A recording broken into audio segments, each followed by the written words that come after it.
I'm gonna mute myself because my sister's in, and we're gonna talk for a bit. Okay. Hi, next sister.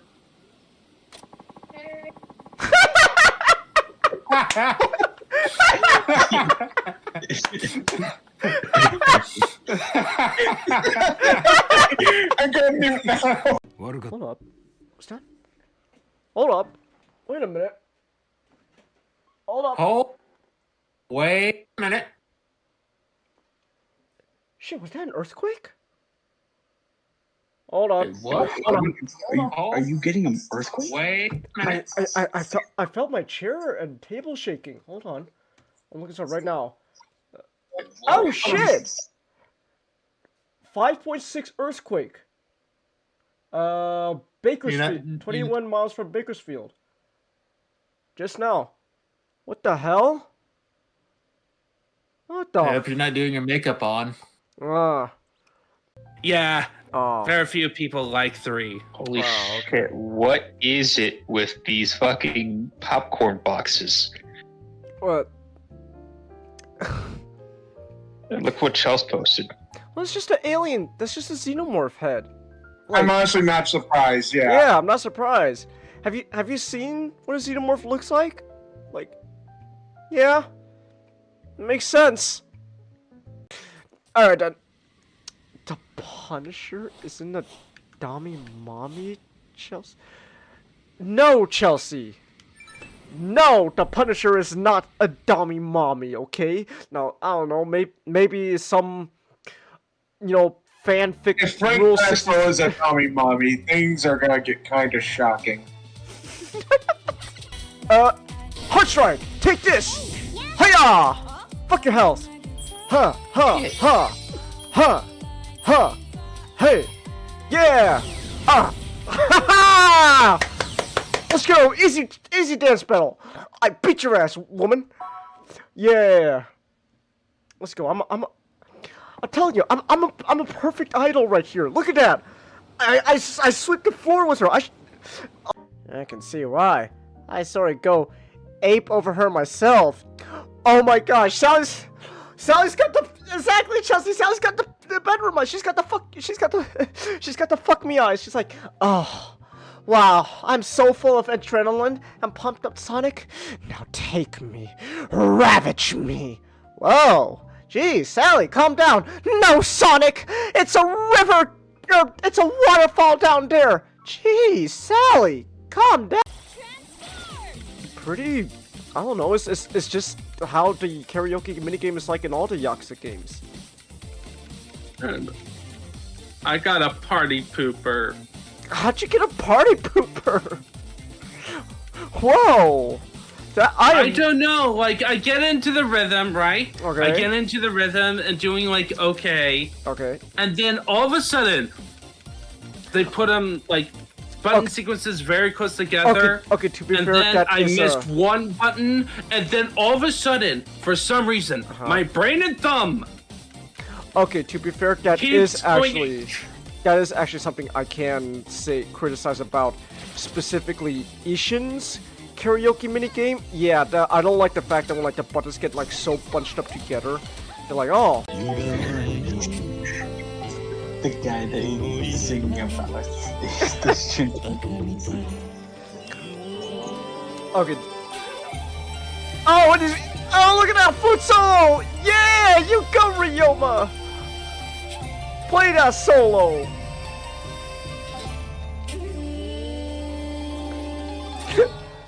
That guy in front is crying. I was like, oh, you're so good.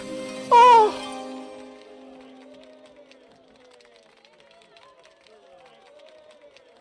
That was beautiful. I'm a sufficient singer.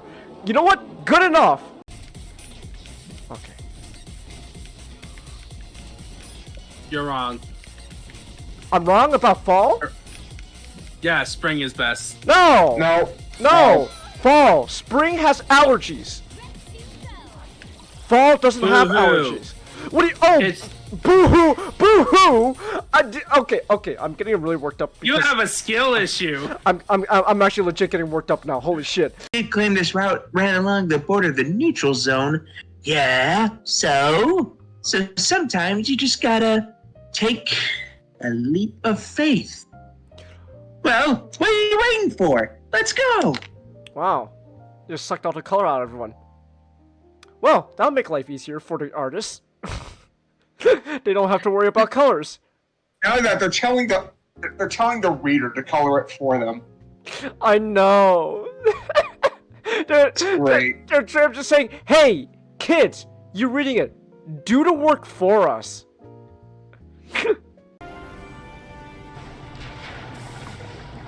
Follow the light. Our destiny lies in the light beyond. No, I'm just thinking, use a little. I just thought of just a little fun headcanon. What if like mask making is like Vakama's like comforting, like when he's stressed, you know, to take his mind off of shit, he just makes a mask. Yeah. Wait, now now I just have the thought of just Taraka Vakama when the Toamata arrive. There's just a stockpile of masks growing. It's like, Taraka, Taraka, what you doing? I'm making a mask. Why? 'Cause you stressed me out, ho! I'm sorry, I shouldn't have yelled at you.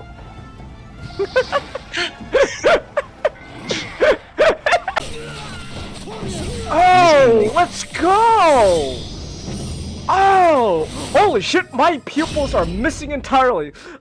I got so excited. Oh, no. Okay. This is so weird.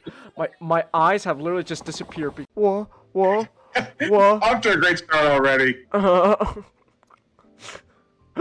He notices, tells me to quit that shit. It's a bad rep for the family. Feel guilt. Spaghetti ravioli pouring out my pockets. I always was the weakest link in my family. Tell him the reason I fuck horses is because I can never fuck the ponies from MLP. Tell him to get the fuck out of his office. Depressed. Hopeless. Nice, okay. Oh gosh, the steam. The steam is, Alright, body clash. Oh, okay. I see what's going on. A little homo, are we? Alright, come on. Tonight is almost yesterday, Sal. And there are many more tomorrows ahead. What is this tonal shift? What is, like, it got all serious, and you got, like, a very, like, kind of heartfelt ending right there? And then, like, just a couple issues ago, Sonic's making all these puns and stuff. We had a King Kong What is going on? Oh my gosh, what is this tonal shift? The old lady just fucking died. What the hell? Okay. Risa seems to be deep in thought of reading the fan letter. She's worried about me. Officially, I'm taking a break due to illness, so...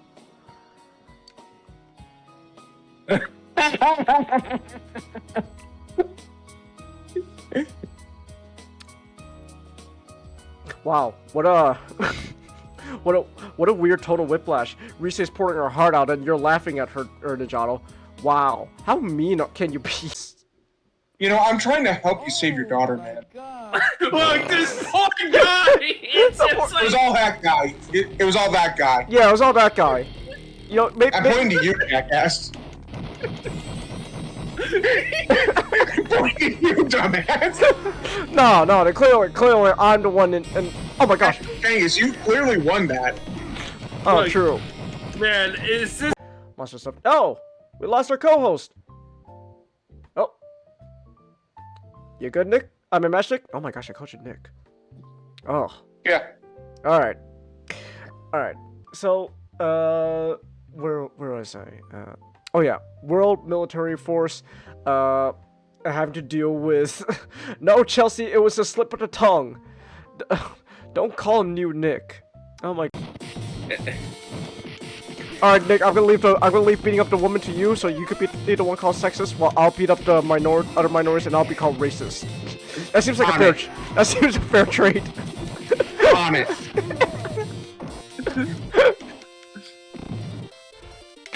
I don't know, unless you can't. But Nick, come on! Come on, man! No, I can't. Oh! Okay. Did you just like Nick? Nick just talked it! Oh my gosh! Get your ass back in here, Nick! Come on! Come on! Oh my gosh. Oh my goodness, hi. Oh. Oh! Shinsengumi Emergency Officers Meeting. Kuze! Oh wait, that was Aizawa! I think that was Aizawa. Wait, I don't know who you are. Yeah, Who yeah, the it's hell- Aizawa. Who's glasses guy? I don't know who you are. Kashimaki! Oh, Wano! I'm sorry, I'm just seeing all these faces like, hey! I know you guys! I know you guys! Some of you were dicks! So, Wano... The main character is now returns as like she does not remember Okay. she does not remember her time back because she repressed it. Oh. Suppressed memories. Exactly. Yeah, it's a suppressed memory moment. Okay.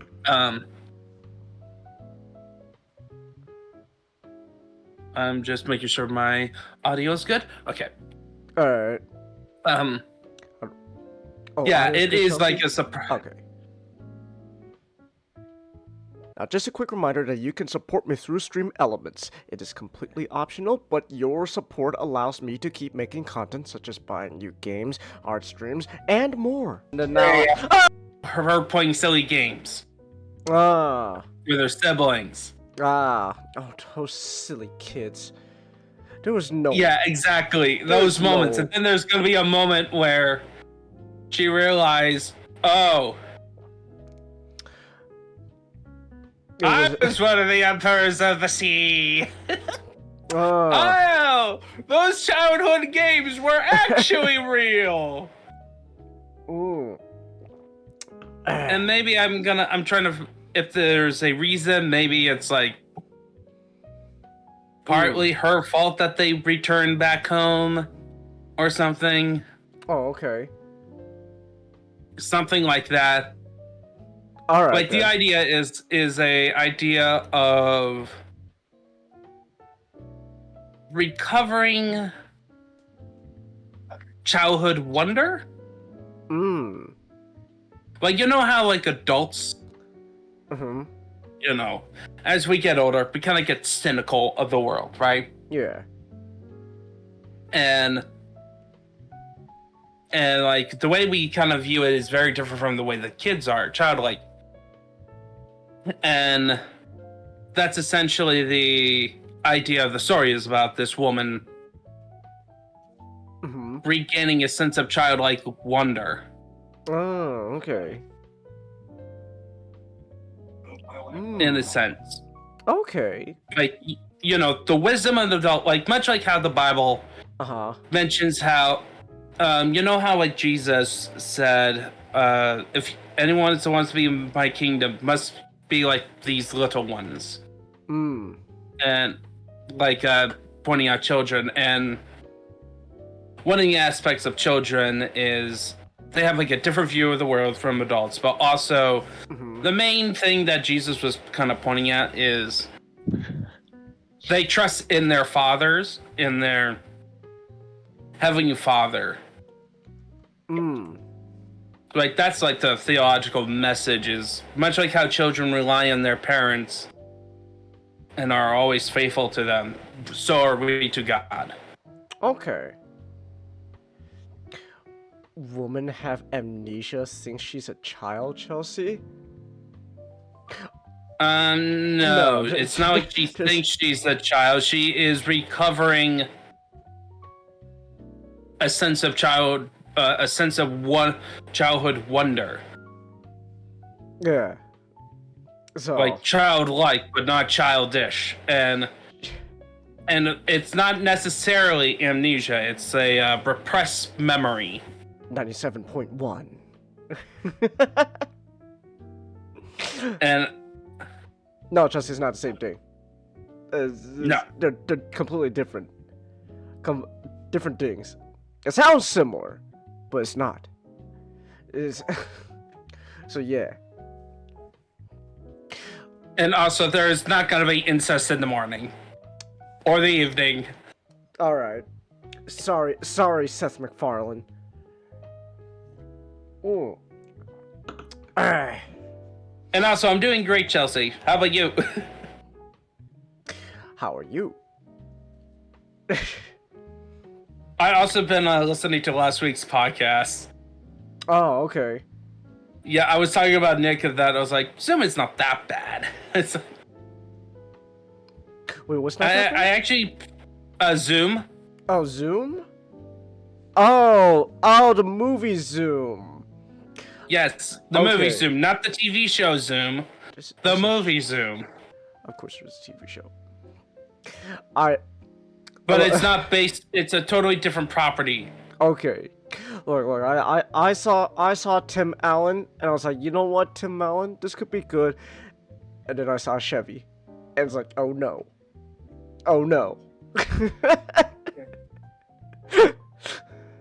Oh man, Brian, I don't know. This seems like a good timeline. And now, for the host I meant the week before, the latest one that Chengus posted. And now for your host, here's Chevy. Oh gosh, Brian, we really screwed up. Oh no. Oh, It's not that bad. It's the Rugrats podcast. I haven't uploaded that to YouTube yet. I'm gonna probably take care of that like tonight or like tomorrow or something. We'll see. yeah, like I actually kind of prefer it more than Sky High. Yeah, but Sky High has child endangerment. So Yeah, but the thing is, you also have to deal with the high school BS. So, the high school BS can be fun. It can be entertaining to watch. If it, look, in my opinion, like a lot of high school bullshit, if you don't view it through like an actual like serious lens, it can be kind of entertaining. Because then it's like, because like, oh my gosh, these are retarded fucking kids. it's like, oh my gosh, the high school bully. Oh no, oh no. It's not that one. It's So, it's fictional I high school can't- BS? Exactly, Chelsea. See, she knows what's going on. look. I prefer the story of like where Tim Allen's character having to again regain his heroic streak. And having to teach these young kids to defeat his brother. Oh, is the brother Chevy? No. Oh. No, Chevy's is just like a lap coat dude. Oh, okay. But he's still in the movie, so I don't know. No, that's... And Chengus, did you beat Years of War? Oh yeah, I did. Nice. I did beat Gears of War. I do not like the You bats. nuked the locust. I do not like those bats. They are a pain in the ass. They are a pain in the ass. Yeah. What? You don't have to deal with them after this. Oh, okay. Why does That's a bit of a lie. That is a bit of a lie. They do show up in the DLC of 3, but for the main games of 2 and 3, you don't have to deal with them. Okay. Why does taking cover count as being in the shadow? Because I'll be like taking cover on like There were on something, and there's clearly light. There were little light spots on the floor. Okay. Because I'm like, oh, just stay in the light, and I'm on the side that clearly is like bathed in light, but then the bats still attack me. It's like, and that and like that is like, it gets frustrating. Yeah. But yeah, I beat Gears. I beat Gears. I had fun with it. I said last night. Overall, I had a lot of fun with it. I don't know if I would like consider like some of my favorite, like one of my favorite games of all time. But I could definitely see how, like, you know, this became such an influential It is thing. a very fun game. It is very fun. I will say that. So, so yeah, I like Gears. I'd be willing to play the other Gears games. I'd be willing. First, we're gonna have to figure out a way for you to play Gears of War 2 and 3. Well, that's why emulation exists. So. Oh, I'm sorry. I forgot. Yeah, you know. I was sorry. I was like, wait. I was thinking, wait. I could use this to transition to my topic, but I was like, oh yeah, shit. Your topic is first. Well, So, well, you know what? And we might as. I don't know. What? I don't know. Let me think of a segue. Well, actually, hold on. Real quick. yeah. So No, we could just say we just continue. Well, how about we do housekeeping? you know, speaking of transitioning to topics. Speaking of transition to topics, Ninjala's right. I do gotta do quick housekeeping. It's very quick. You know, it's just a usual convention fun goal reminder on the upper left corner through Stream Elements, and of course, you know, you can also do paid donation reviews through Stream Elements. You could donate us to review. Nick here is being a persistent guy. He refuses to watch Trolls unless we get $20 to watch the other 2 Trolls movies alongside Trolls 1. So Chelsea, if you want us to follow through our Trolls review, you gotta What? get Nick to watch Trolls Hold 2 on, and hold 3. on. No, she paid the $10. $10. You have to watch the first one. I want to watch Yeah, it you with... set the rules. That's true. I want Those are. I want to watch it with Nick, but he refuses to watch it unless he can also watch Trolls 2 and 3. And so my initial, like, when Trolls 3 came out, like, you know, the only way I'd see it, you know, is if NSYNC reunited. And that one, I'm still not seeing it. I'll only see it if someone pays me $100. Essentially, I'm huge discount. Huge discount. Oh my gosh. But you still gotta do the first one. We still gotta watch the first Trolls movies. But That's the That's the deal. I have altered the deal. Pray I don't alter it any further. Oh my goodness. Oh my gosh. Man, you know that if we take it to court, that does not hold well in court. Well, this isn't court. This is a fucking podcast. Oh my gosh. Well, But I decided I'm just gonna save my rest of my Bretonian army, my 6 knights errant, my 6 second knights errant, and a third lord on regular horse till later. okay. So I'm done right now. I can actually go and play games. I have a fully painted army. Let's I go. could play like a civilized. I could play like a civilized man with the entire army painted. Yes. Let's go. You can finally play the game. And you know what? That's a... Oh! There we go, Nick. Chelsea, I know that's you, even though it says anonymous. Thank you. There we go, Nick. We're watching Trolls. We're watching all 3 Trolls movies. No. All right then. All right, we'll do all 3 Trolls movies. Well, next week, Chelsea. Next week, our topic: all 3 Trolls movies. We're doing it. There we go, Nick. Oh, we'll just reserve the whole night for it. Well, I don't know about reserving the whole night for Trolls. No. No, you're not forcing us. Yeah, it's gonna be 3 movies we're gonna be talking about. Okay, fine. We'll split up.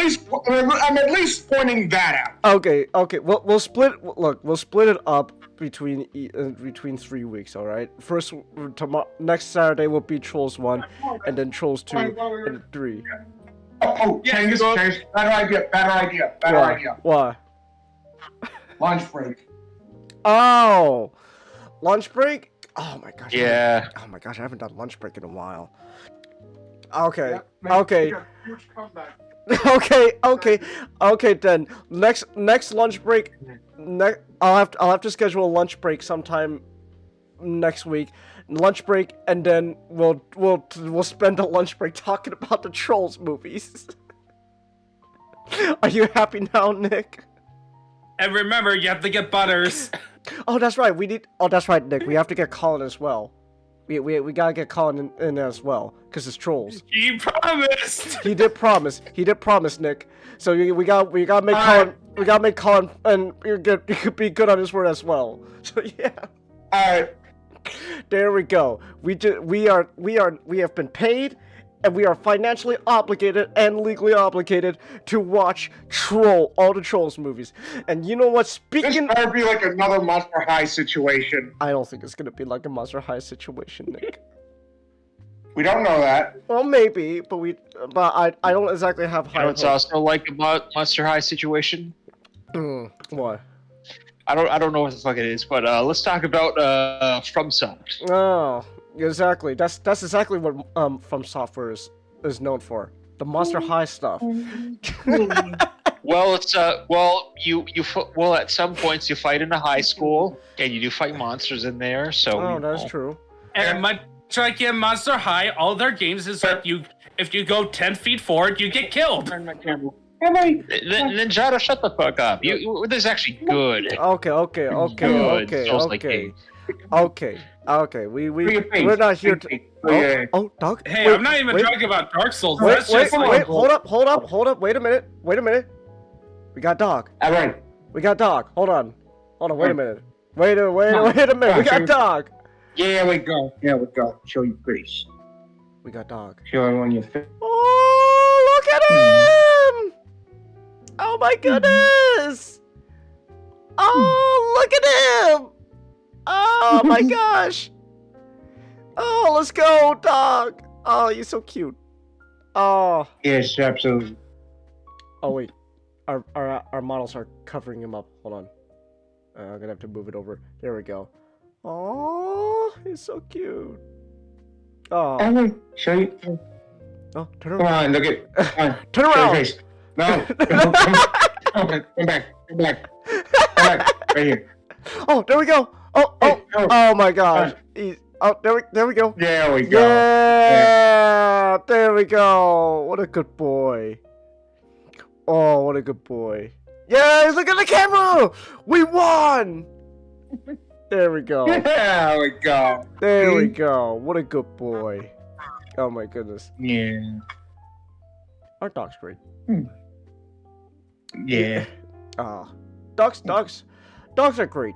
You know what isn't great though? Well, okay. The So Koreans. well, I'm a Korean, so I have to agree. Have you seen Squid Games? Korea's going through some shit right now. Goodness gracious. Oh, on one side you have a communist dystopia, and the other side you have a corporatist dystopia. Either way. Also, you know what's funny? Mm. You know they just set up a platform on a tower above the demilitarized zone that has a Starbucks and binoculars with quarters in it. Hey, go to Starbucks, and if you have quarters, you can look at all the starving North Koreans. Oh, have you? Well, oh no, the starving North Korea. Wait, is that a balloon? Oh no, they're shooting into the balloon. Oh my gosh. Have you guys heard about that? No, I haven't. They've been putting their waste and feces into balloons that's right. and shooting them over the border. You told me about that. Yeah, they're fucking. There's like a whole bunch. There's a whole bunch of ridiculous news you can watch about it. They're just doing biological warfare with their own trash. Oh my goodness. Oh my gosh. Korea's a. But Oh, he's just sleeping now. Oh. But what's funny right now is that it is really funny, but it's kind of off topic. But apparently what happened in Korea is that there was you know how we have like the feminist movement, like it's way worse over there. Well, and to be fair, like wait, like one of those like gamer like the South Korean equivalent of a Gamergate guy got elected president. because he was explicitly anti-feminist. Okay. Okay. What I don't what know is if that's going on with 100% right, but that's what is going on with Korea? First, they have all this going on. They're doing biological warfare with their own trash, and now a Korean corporation apparently wants to buy from software. What's going on? Oh my goodness. Sony's not Korean though. They're Japanese. So I guess. Hey Elon, I hear you're looking to get into the gaming industry. Oh please. Buy them up. Oh please. You would God. literally be No. least worst option. No. God no. No. Oh my god. I don't know if he's. I actually don't even know if he is the least worst option. You get. He probably would be. Oh, you guess Sony. He gets shit done, you know. Most of the time. Have you seen his rockets? I mean, it's not him doing it. He just leaves the. He just hires good people. Leaves them do what they do. Well, look. SpaceX and all that is like a completely different thing from like video game and manga and shit. So plus it's easy. You just hire and promote the people who are getting shit done. It's not hard. Elon is just being lazy and doing all. Yeah, he's being fucking lazy. Look, I spent like a good I spent a good 30 minutes last night talking about Elon. So I don't feel like talking about him again. But what I do feel like talking about is Sony. Because Sony is the company that just keeps on giving this year. Isn't it wonderful? Sony just is the company. So isn't it so nice that Sony is actually buying some properties so they can actually have some IPs? They'll finally have games. Before, you know. Sony they never had any IPs I know, before. exactly. They never had any IPs before. They'll finally have IPs. A nice young company like. It's crazy to think that it's crazy to think that the company known for having a shit ton of IPs didn't have any IPs until this moment. I know. Oh my gosh. So as we all know, right? So as we know this year, right? Sony has just been the company that keeps on giving. We've talked about Sony quite a bit lately, because like they have made some very, very fascinating choices. Not SpaceX, Chelsea. SpaceX. X, as in Twitter X, the Elon Musk X. Does he even have an X?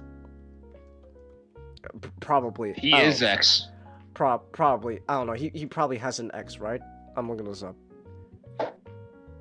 I mean. He has multiple X's.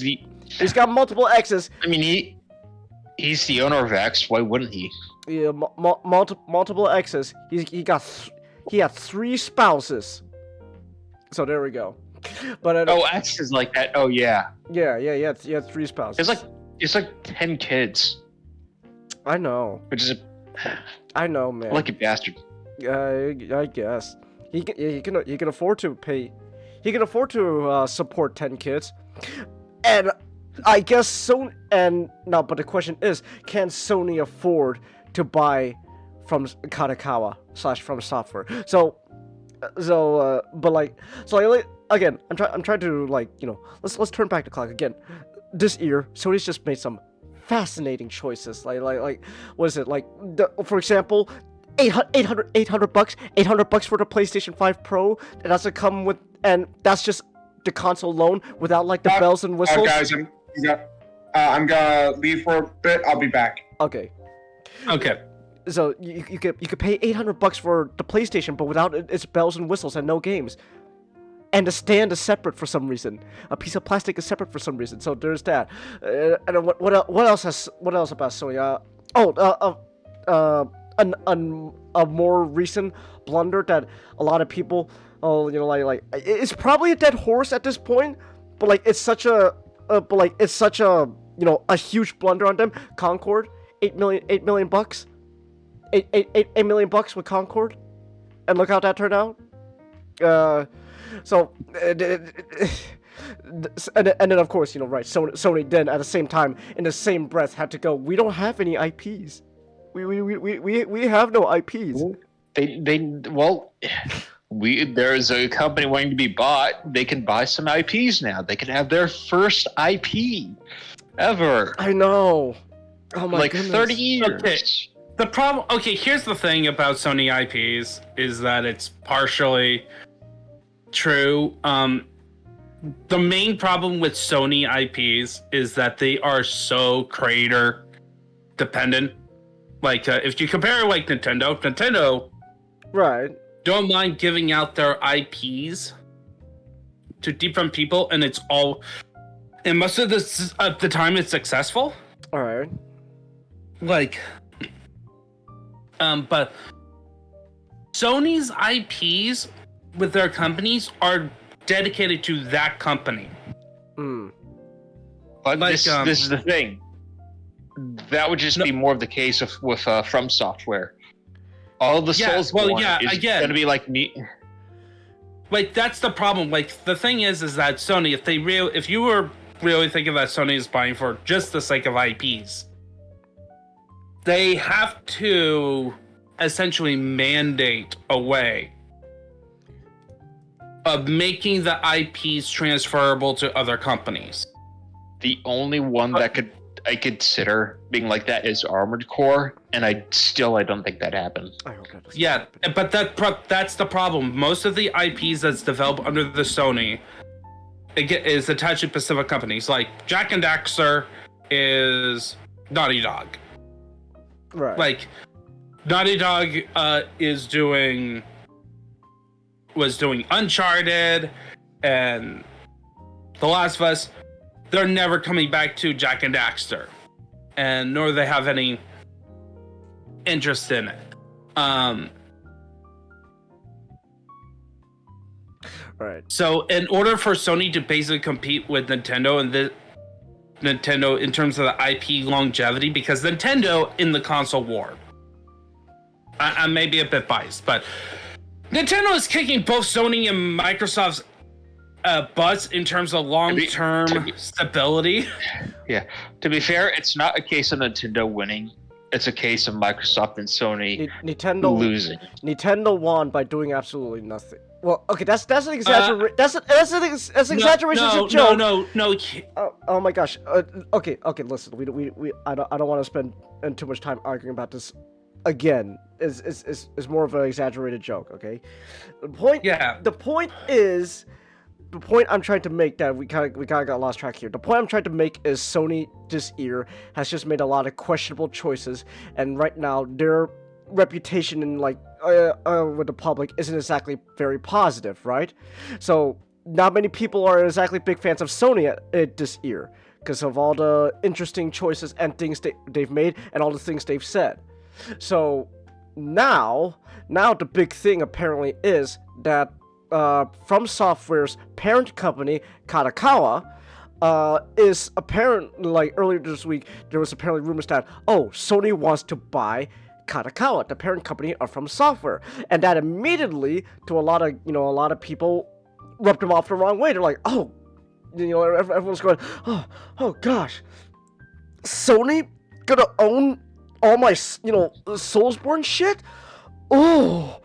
Armored Core, my mecha pilot's gonna go to is gonna go to Sony. No.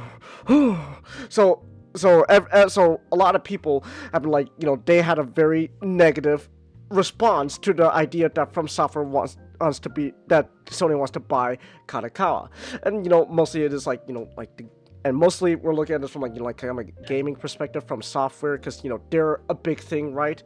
But then now the thing. But here's the thing though, now we know that the news is apparently Kadokawa themselves are trying to push Sony into buying them, because now we know that apparently a bunch of other corporations out there want to buy Kadokawa, and it seems like at the moment. It seems like Sony is their preferred shark to good. It's the lesser of the evil that they want to go with, because they they've worked with Sony before, like Bloodborne and all that, right? So so that's the thing. But still, either way though, no matter what, the idea of them being bought out by Sony has rubbed people off, the wrong way. It's like, ooh. And, me personally, not gonna lie, I'm a bit hesitant as well. Because, like, preferably, we want like a dark horse candidate to come in and buy them up. That's probably neither side.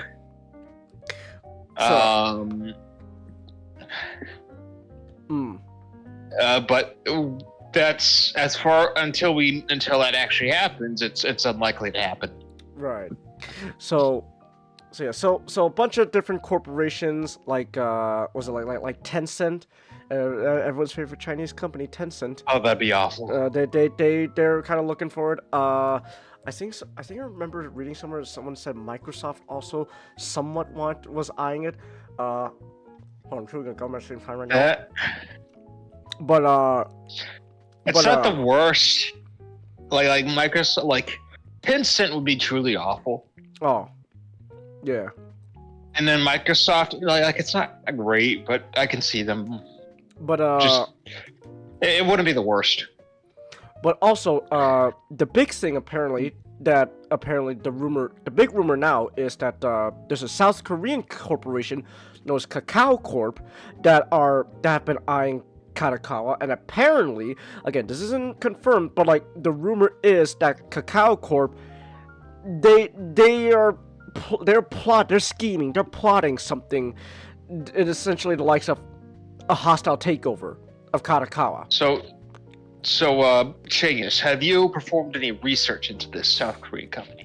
No, Kakao. I don't know anything about Kakao. Let's look them up. All right. Let's look them up then. Live research. Let's see their reputation. Kakao Corp. Let's have a frame of reference for what we should know is that what could be in store. Let's see. I'm just going off of Wikipedia. South Korean internet conglomerate headquartered in Jeju City, formed a merger of Daewoo Communications Services. Kakao Talk. Oh, these guys. Let's get the juicy. Kakao Talk. My parents and my grandparents, they use that all the time. Kakao Talk. That's like their Twitter essentially, or like their Discord. Oh, okay. Yeah, they use that. It's a messenger app, so they use that all the time. They do got Kakao Games, Kakao Entertainment, Kakao Style, Kakao Pay, Kakao Bank, Kakao. Well, let's look at their games. What are their games like? Kakao Games. Let's see, what do they got? Kakao Games. Any noble names? Games release. Cookie Run, the mobile game. Is it just a bunch of mobile games? I don't know. Bang Dream. That's a mobile game. A bunch of Korean stuff. That's a web novel. Okay. Passive Exile. That's not a mobile game. That's Microsoft. Guardian Tales. Role playing. I don't know any of these. I don't know any of these games, but some except Cookie Run. But that's a mobile game. So. Yeah. Yeah. But and point is, I don't really know exactly what Kakao Games is exactly like, but all I can say, but I will say this though, if these rumors are true that they want to do a hostile takeover of Kadokawa, it's not exactly a positive light to be in, you don't exactly want to be known as the corporation that had a hostile takeover of a beloved. Well, I don't know about beloved corporation. A company that owns a beloved subsidiary that makes a lot of beloved games. I don't think you really want to be known as those kind of people. So, to me, that doesn't exactly rub me off in the right way. So yeah. But what I do know is this though, that Kadokawa, while of course everyone's talking about them for Fromsoft, right? The thing is though, Fromsoft is just like a subsidiary though, because Kadokawa's actually really the big thing they got going on is they're in the publishing. They're good. There are a lot of publishers for a lot of manga and anime. So if Sony were to buy them, well, yes, they would own from software. I think the bigger fish that they're looking at is now the Sony manga and anime side, exactly. which is Sony's gonna have a huge reach in the manga and anime industry. Sony doesn't. I really hope Dark Horse. I really hope a Dark Horse comes in because that sounds. Oh, SGD. That just brings up. Oh, SGD's in the chat. Sony doesn't want hostile takeover. Kadokawa's trying to convince Sony to buy them out 100%, but Sony doesn't want 100%. I was gonna get to the 100% thing. No, it wasn't so. I didn't say Sony wanted to hostile takeover. It was the rumor that the Korean corporation Kakao wanted to do a hostile takeover. Again, I don't know if that's true or not. That's just a rumor, but still, But right now, what we really need industry wide is less big corporations. Like all the stuff being spread out would be nice, and it's either way. No one wants a monopoly. Nobody wants. Yeah. Well, nobody wants. Ninjato, just because it is likely to happen doesn't mean that we have to. No. But if you're gonna do hey, we don't want any more big corporations conglomerating together. There is one surefire method, and it's not very fun. All right, I know. Yeah. I know. You got. I mean, either way, it's in the long term. These companies are retarded, and they're probably just gonna. Not one of they might pull it off and get good results, but they're probably not, and they're probably just gonna sink it. Well, most likely they're gonna go through a change, They are because they're just going to be entering into a slump period. Because I was trying to talk about how Nintendo is winning long term is because Nintendo has been very consistent in their business models. Where they don't try to chase trends in their buying. The problem with Sony and Microsoft is also why they had huge successes that can outsell Nintendo, but also have the problems the IPs thing. right. Is because they keep on doing the trying to be the trendsetter or chasing a trend, and doing these short-term investments, Right. which requires them to try to figure out a way to pay for the failures. Their failures are also down. Remember Concord? They spend $8 million. 800, yeah, a whole bunch of money on a game that they're never gonna make it back. And how are they gonna recoup that loss? Well, they're inevitably gonna have to jack up the prices of their own products to potentially get the money back, which is gonna be affecting their industry. And this is all because they were so short-sighted.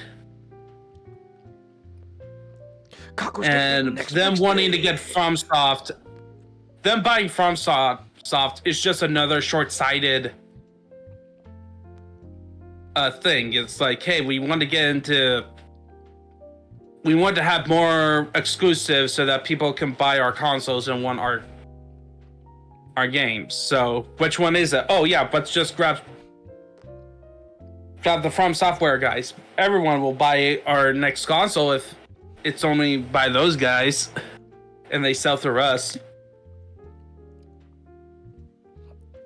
Yeah, but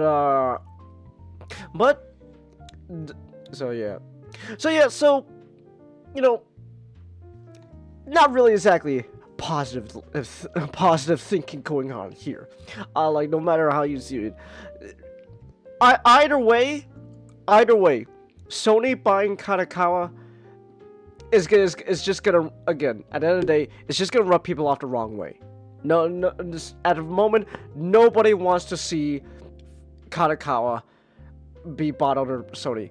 Like, because yes, there's a whole from software issue, but again, also, I think also another big thing, though, that while people are focused on it from software thing, the other thing is also that, Sony would then also have a huge, say in the manga and anime industry. And so, that's gonna be not exactly very fun either. So, SGD! Hey, SGD! SGD, enlighten us. Enlighten you about what? I don't know. Enlighten us about the Sony. You seem to know what's going on. Yeah, from my understanding, is Sony mostly wants the anime and manga side. But there's a bunch of other stuff that comes with the company that Sony doesn't want. And that's why they've actually been negotiating this for a long time. Yeah. Oh, okay. Yeah, Like, I Sony's know like- about that part. Yeah, Sony, like, we want this, this, and this. And, like, Kanagawa's like, all or nothing. So I think Sony is trying to diversify their, sort of strengthen the products they offer outside of PlayStation, because they sell a lot of different things. Like, Sony sells life insurance. Yeah, So I think they do see the writing on the wall that PlayStation is not going great, and PlayStation is, it's more than their golden goose. Yeah, it was their... knowing Sony, they're probably just gonna do censorship for the anime and manga side. It depends if the Western side of Sony gets a say. Well, okay, yeah, Yeah. well, fair. Yeah, That Astral Blade or something. Stellar Blade. Stellar Blade. Stellar Blade. Stellar Blade has gotten even more raunchy since launch. Oh, Yeah. all right. And, like, I know that, like, this is Sony's consistent problems is because back in, like, 2014, I kept on hearing is that, oh, yeah, the company's having issues in, like, their movie business. Like, it's a failing business and only the video game department is holding up the company. So. It's really hard It's to like, hold up a company with no IPs. Yeah, they have like so many different things, and then you combine all of those things besides PlayStation. And I think PlayStation still makes a huge chunk of their revenue. So if anything happens to PlayStation, like Sony would have to downsize massively. So I think Kanakawa is like acquiring them as a long-term strategy to try and fortify their non-PlayStation things. Because people are not entirely informed on the situation. Think that Kanakawa is like the biggest manga publisher, but I think that's still Shueisha. Yeah, Shueisha is the one who owns Shonen Jump, right? Do they? Let me see. I'm looking this up. Shonen Jump. Let's see. I'm just gonna look at Shonen Jump parent company. Yeah, Shueisha. If they do acquire Kanakawa's gaming division, I don't think they're going to handle it very well. Because like years ago, people would say like how PlayStation was dominating with their single player experiences, and now people have gone to the complete opposite opinion, where like Sony is just completely neglecting their single player offerings, and that's all they had going for them years ago. And it's pursuing the live action, the live service model. Like they had a bunch of failures. Like, oh no, we're doubling down. We're going to keep going even harder. Well, yeah, that's the company's problem. Is that in terms of being a gaming corporation, is They really like to force their developers to focus on what they are good at. Because it's Hard. one thing I've noticed, especially a more wide sentiment, is people saying more and more how stuff needs to cater towards the audience, which is kind of coming at the expense of artists just creating what they want to. But like Nintendo is really successful because they don't really cater to audience demand. Yeah. They just make the games that they want to make, and people love them. Because if you cater to audience demand, by the time your stuff comes out, you're probably going to be a few years behind the trend. Yeah. Because like when something big like Destiny came out, everyone wanted to be Destiny. And a bunch of people got into it a few years late. And because it takes several years to make the games, they were well behind the trend. Like Anthem, like it was a disaster because it took them so long to get into the whole looter shooter trend. By the time it came out, it was over. Like the game was terrible, but the trend was already over. So even if it was a good game, it wouldn't have done well. Right. So I really don't like the sentiment of artists need to create for the audience, not for themselves. Like, I think a balance can be good, but Yeah.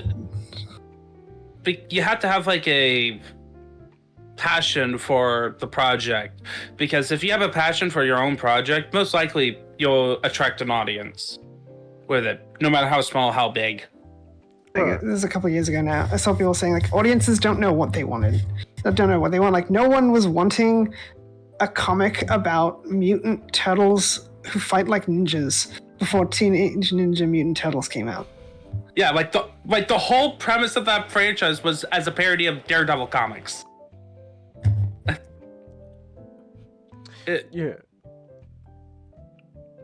So yeah, like no one cared. No one had thought of a lot of things. Like if you just cater to the audience all the time, you're just getting the same old stuff. Right. But either way. So but I think though at the end of the day though, I think we can. I think we can all agree. No one really exactly wants to see Sony buy Kadokawa. Unless it really is like the necessary choice. SGD, do you know about the whole like hostile takeover rumor? Are those true at all, or? I haven't heard of it, but I don't think it's true at all because I think Sony's already a major shareholder in Kadokawa. Oh, they are? Okay. It's. I can look this up. How much does Sony have Kadokawa? 14%. Oh, Tencent. Oh, yeah, that's a big shit. It's Tencent owns 16% though. Oh, okay. Thank you, Tencent. Ooh. I might have been thinking of FromSoft. I don't think a hostile takeover is a reasonable possibility. If they've been in negotiations for Sony for so long, something probably would have come out by now. Okay. Like if it's just coming out now that Sony's openly talking about acquiring them, it's probably not a thing that's happening because you can't just wake up one day and decide you're going to hostile take over a company. It takes a lot of effort. Like there was a Ubisoft a while ago who a company tried to acquire them, and people were talking about it, and it's like, yeah, this has been an effort the company has been trying to make for a very long time. And the hostile takeover wasn't successful because you can see a hostile takeover coming. So Sony Ubisoft managed to buy back some stuff to protect itself. Okay. With the help, that was when Tencent got involved. And then there was another one this year. Okay. Yeah, Vivendi tried to take them over. I see. And that took several years of effort on their part. Okay. So the rumors of hostile takeover probably not very true then. Okay then. All right. But yeah. But again, I don't think people exactly want to see this outcome happening. I don't I don't know exactly if it will ever, come to or not, because again, Sony doesn't want Kanakawa. They want, you gotta buy all of it, but Sony doesn't want to buy all of it. So, yeah, I think. I'm not even sure if Sony could have really afford to acquire it, or they'd have the money, I'm sure, but it's just because you have the money doesn't mean you can afford to spend it. I don't think they have the disposable income right now. Especially since the higher ups probably are not happy with I think Jim Ryan.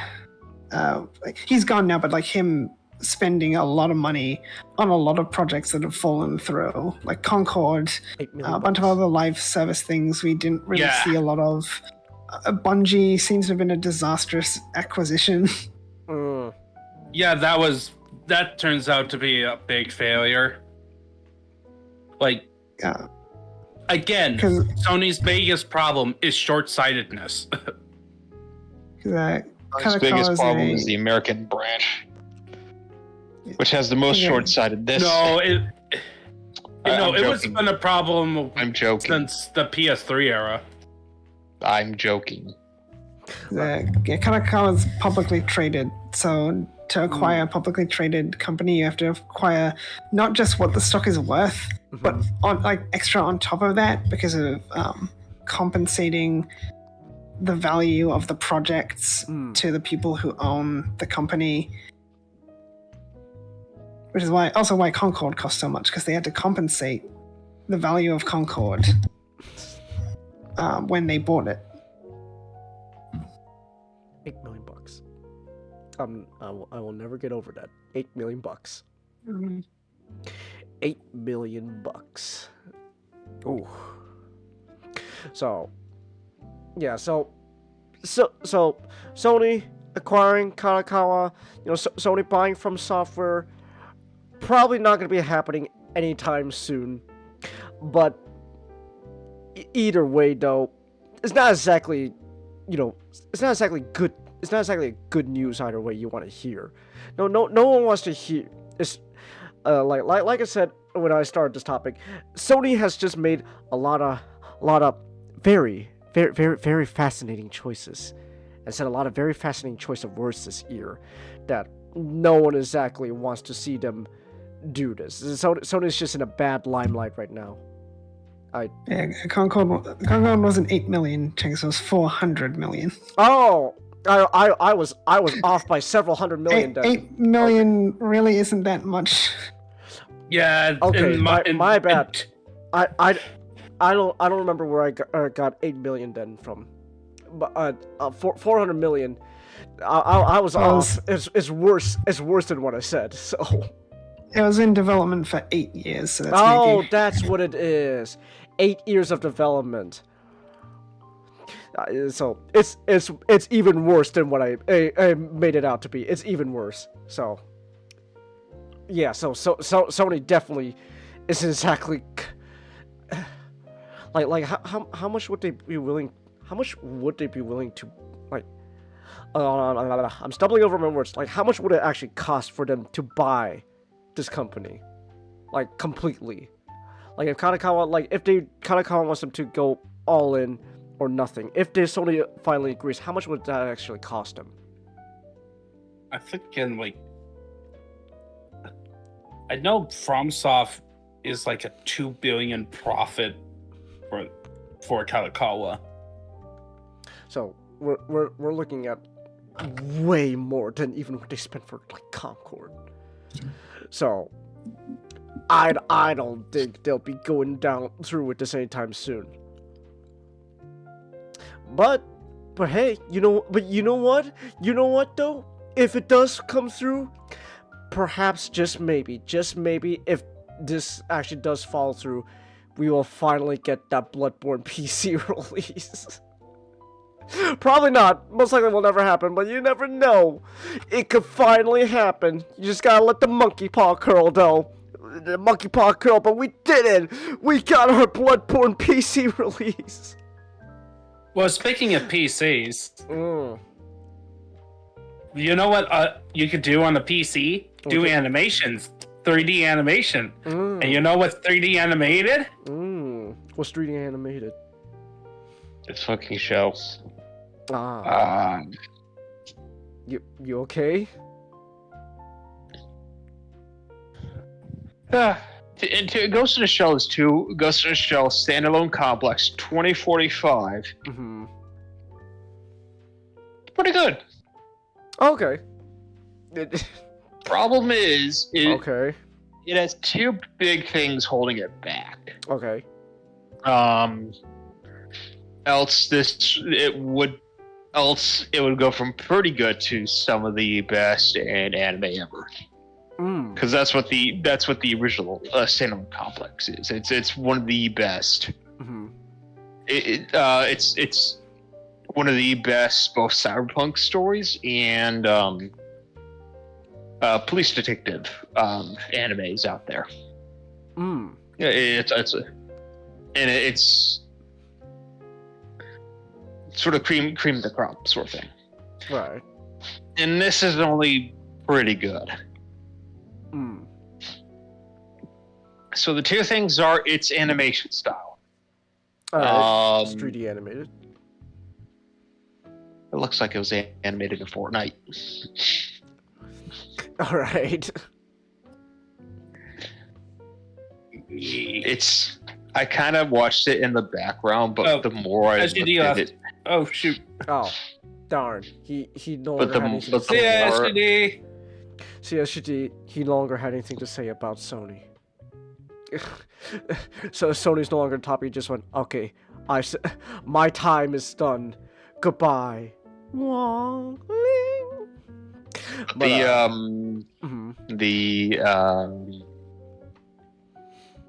It's really awkward. They're probably working with the budget they're given. But they really should have been given a bigger budget because it's such a down. It's not awful, but it's such a downgrade. It is such a downgrade from the original from the original standalone complex. I can look up who was behind the animation. Well, we know who was behind of the funding. Woo! Let's go. Netflix really shortchanged them. They really should give them the budget they deserve. They have I've seen the budget that Netflix has given some of them, and it's pretty big. And these guys should have been given out the red carpet, really. So, Production IG, they did the original standalone complex, and other stuff. They're doing Kaiju number 8. Gosh, I have not at all catched up with Kaiju number 8. Like, it wasn't even that I lost interest. I just got distracted, never got back to it. That's gotta change. They did Uzumaki. Wait. Hold on, wait. But Uzumaki's kind of iffy. Which episode did they cover? Because the first episode, it was whoa. But then starting with the second standalone one, they changed. The original standalone complex came out in the 2000s. So this was a while ago. Okay. But 2044. It was also a co-studio thing. So the other one was Sola Digital Arts. They specialize in 3D CGI animation. So they did with and they are also the studio. One of the studios, War of the Rohirrim. Well, they yes, they are. They're working on War of the Rohirrim. They really should have gotten the budget they got for War of the Rohirrim. Well, War of the so- Well, Rohirrim even then, War of the looks so Rohirrim good. is not spectacularly okay, budget. Sola It is looks really one good, part though. of Sola's one part of War of the Rohirrim. There's also Warner Bros. Animation, Yeah. and Yeah, but- Not to all other mention the art companies. style is just really good for War of the Rohirrim. It looks peak. Yeah, Gosh, we these can talk about that later. But These guys, anyway, these guys did. so what's the plot? What's the plot? Well, we'll get to that. We're still getting there. But the second main issue is that the fact that so Standalone Complex is sort of it's one of those stories where the standalone episodes and then you have the complex myth arc. It was way too complex heavy. Way too complex heavy. Oh I think no! It's not. It doesn't drag down the show because I think the myth arc it's pretty good, Okay. but it really could have been cut down and added more standalone episodes because there really wasn't that many standalone episodes. Okay. And I think it kind of just messes up with the structure of the series. And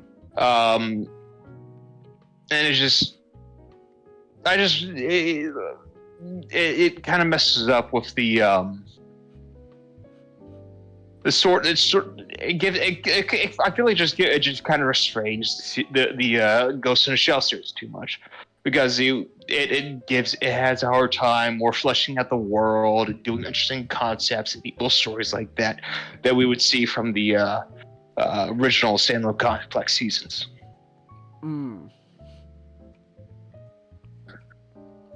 Okay.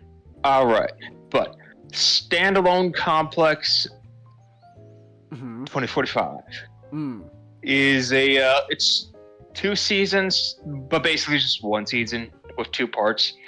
The ending of the first, they just split it up in 2. Okay. So it's modern anime. Yeah, Well, would you probably budget issues, I would guess, requiring them to do that. But they literally just split it, and when it was like they split it, like they just did that. But it is a direct sequel to Standalone Complex, the original season, and they bring back all the voice actors, so that is nice. Ooh. So it really gives you a nice feel seeing these bunch of ancient voice actors coming in and voicing their characters, but they're so good. It is so fun. They all have a nice dynamic. That is a very good thing. That is such a rarity nowadays. Yeah, because I know Ghost in the Shell Arise didn't do that, and it's going to get really awkward for me listening to it because I love the Standalone Complex cast so much.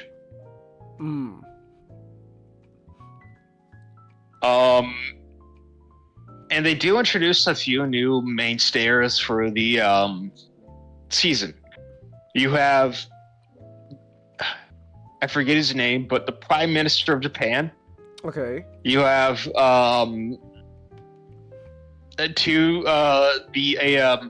so at the beginning of the series, for the first 4 episodes, they're working as mercenaries in the southern United States. Oh, okay. And they have a mercenary they recruited named Stan, short for Standard. Okay. You have Prim Arizaki, who is sort of a recruit they pick up after the 4 episodes. Okay. And then you have NSA agent John Smith, NSA agent. who is basically just Agent Smith from The Matrix. Wow. Okay. That actually sounds pretty fun. It's kind of awkward because Ghost in the Shell was a big inspiration for The Matrix. So it's just kind of like, it feels kind of low for them, like just completely making a character that's physically and sort of temperamentally a reference to a thing that inspired it. It's kind of just weird. It's This is more like, like just coming full circle, so. Yeah. It's just kind of an awkward feeling. Mm. But, standard Stan really could have done better. Like, he's kind of a butt monkey. Mm. And he doesn't show very much, which is thankful. I feel like he could have been written better. Okay. But the concept of him isn't too bad. But he was a butt monkey, so who cares? Mm. Primarizaki is kind of just like this geek girl who's a fan of the Section 8 crew, of the Section 9 crew. She's all right. She fits in pretty well. Okay. I think she was written much better than Stan, and she's a big character in the season, in the 2045. Okay. She doesn't. Thankfully, she doesn't. They write her pretty well, so she doesn't come off as like the stereotypical geek girl from nowadays that is just really annoying. Mm. And she manages to be pretty endearing. Okay. You got the Prime Minister of Japan, Mm. who is an American, All right. who married a Japanese woman, who was, and eventually that Japanese woman's father, who was a big power player, got him the seat of the Japanese prime ministership. Mm. And he's sort of like wanting to prove that he's not just an American puppet, which is how he's viewed as. Okay. And then you have NSA agent Smith. NSA Agent Smith. All right. It's really wild seeing this. I'll be into a little bit of spoilers. It's really wild seeing the Americans be just straight up the bad guys through a lot of this. Oh, okay. Because it's like, man, is this what the Russians feel like half the time a movie comes out? It's kind of funny. Oh no! Japan went woke. No. I'm Oh, not saying they're gosh. woke. Just like to be fair, I don't like our government. I don't like our government either. I'm with the Section 9 crew on this. I don't like the American government. I don't like the American government either. It's like, yeah, the NSA are awful. Mm. They pull some shit like this. Well, it could be worse. They could be working with the IRS. So. Yeah. To be fair, I don't think the IRS are doing international assassinations, just national assassinations and stuff like that. Well, you never know. Yeah, Japan, we're coming for our taxes. We're coming for our taxes. Oh, But this season's the big myth arc in the original, it was the Laughing Man. In the second season, it was the Individual 11, and in this one, it's the Posthumans. Okay. The Posthumans are a bunch of cyberized people are suddenly turning into like having their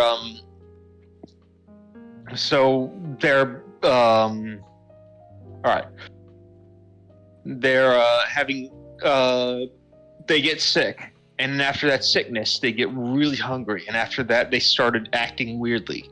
Behavioral changes and stuff like that, and then one day they just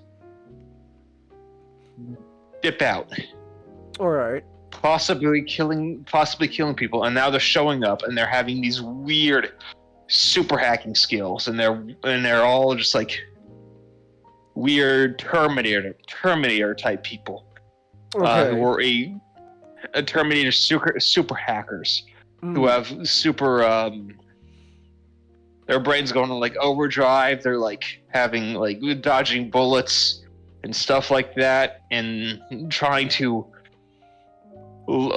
possibly do some really weird stuff, like help cause wars and stuff like that. The backdrop through the season is that the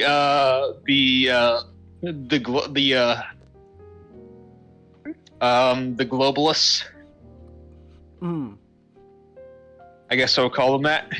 The globalists. Tried to do the military-industrial complex, but made it out an open policy called sustainable war, and they fucked it up, and now everything's shit. Oh, so they tried to do Metal Gear or Solid 4, and it blew up in their face. Yeah. That's great. Well, they tried to do it. Yeah. That's great. Okay. All right. Oh, Nick, welcome back. Yeah. Show my camera. Okay. Oh, you're back to your pad. Okay. Yeah, he came home himself. Ah, okay. Dog. Also, Can't stay with the dog. Oh, what's that? I don't know. Okay, hold on. Okay. You want me to show this on stream? Wait,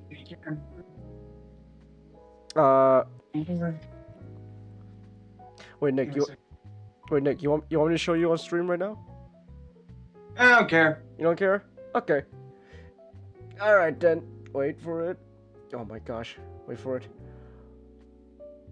Oh, wait. Whoops. White man jump scare! Oh my goodness! Ah! Go back to Europe, Whitey. Oh, okay, there it is. Alright. Go back to Europe, Whitey. Alright. Alright. Wonder what's in this box. Hmm. You have any Changus? Actually, Transformer. probably. We don't know that. I'm We don't know that. gonna be honest. I wasn't even checking Big Bad Toy Store to see if it got to you or not. I just put in the order, and I was kind of just hoping it'll come to you. So. Really? So you actually don't know that? Really? So you don't know that if this is it? Well, it's a big Bad Toy Store box, so who knows? It could be it. See, that's a good fucking thing because this would be otherwise. Thank you. There we go. Happy early Christmas. Thanks, man. Yeah. All right.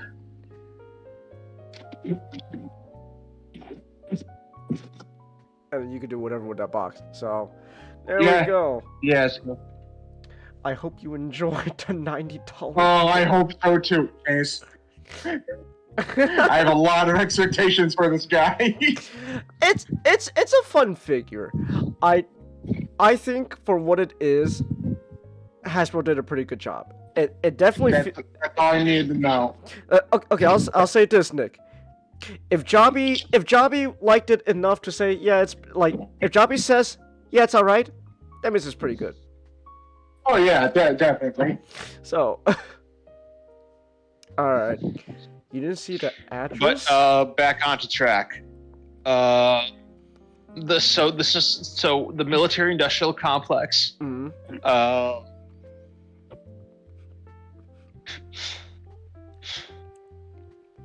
We don't need the Patriots. We don't need the We're Patriots. fostering their every man, woman, and child is a son of the Patriot now. We don't need them to foster their memes any longer.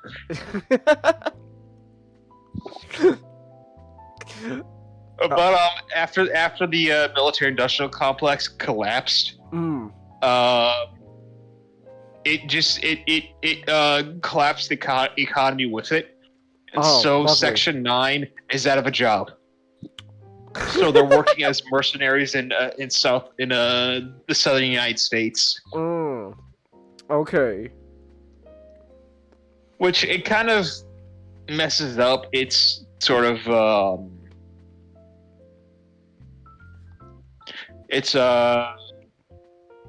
what do you call it? Words on the tip of my tongue. Premise? Interplay between the characters, their Okay. roles. It kind of messes that up, but it's only for 4 episodes, so like whatever. Okay. Because all the because like you have like the in the background, like for example, you have like the in the background computer hacker and tech guy Ishikawa on the front lines of mercenary work, and it just doesn't work. It's just kind of weird. Okay.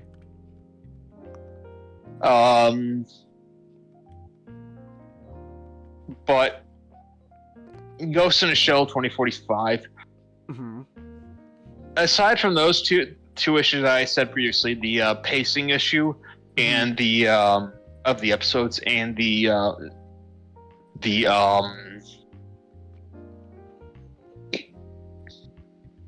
animation issue, it's still pretty much just normal Ghost in a Shell standalone complex, which is very good. The premise might be a little bit more fantastical than usual, but I'm willing to overlook it because I'm getting more Ghost in a Shell, so who cares? It's still very good. It still has that. It feels a bit. Oh yeah. There are a few beats in the story that do feel a bit repetitive from the previous seasons. Okay. And I wish they would have changed that a bit. Like, I won't spoil it because Ghost in the Shell standalone complex is like it's like 15, 20 years old now. It's still worth watching, and it's very good, so I won't spoil it. Okay. But I wish they would change a few of those things in the new show, just to keep it a little bit more original. But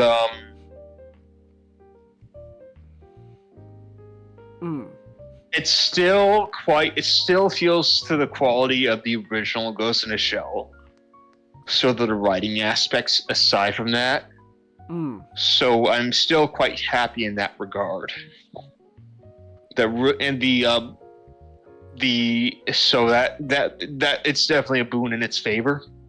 Okay. Alongside the voice actors returning. So, you put this to the background and while you're like painting miniatures and you glance at it once and you sort of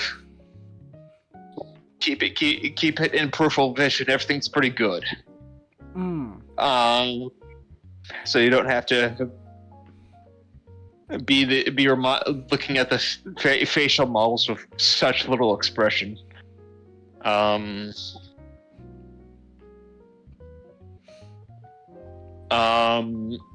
music in the show it's serviceable, which is a bit of a disappointment.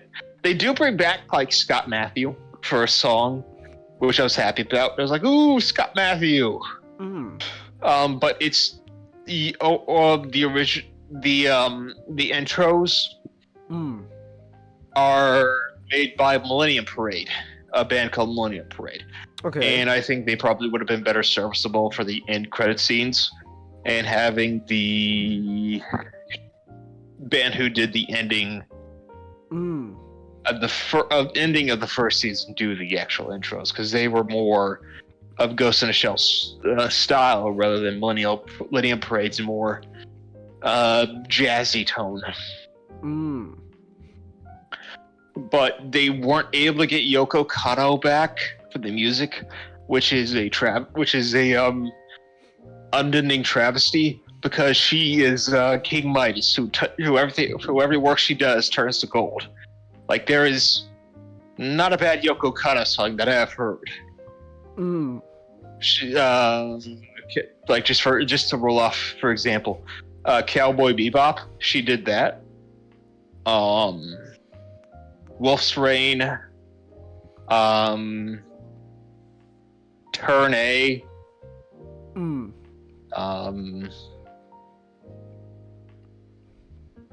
Ghost in the Shell standalone complex, obviously, and a whole bunch of others, which I'm just isn't coming to mind right now. But everything should she was a really good boon in the music department's favor.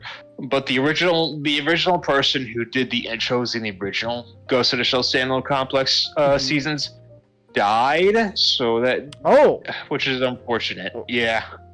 Oh, what happened? I mean, it's been like 20 years. Oh, okay. I don't remember what happened, but she passed. Oh. Darn. And she was great too.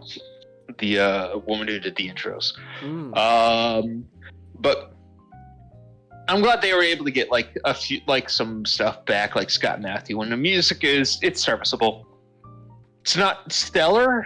It's not the original seasons, but it is serviceable. But Ghost in the Shell standalone complex 2045 in general, I give a B+. B+? It's not great. It's pretty good. But it's still if you're a Ghost in the Shell fan, it's still worth a look. Recognize the issues, look past them, and you'll find a fun time watching the show. It'll feel like and just at home. But at the end of it just really made me want to go back and watch Standalone Complex, or maybe check out Arise. So I'm going to be doing that in the near future. Okay.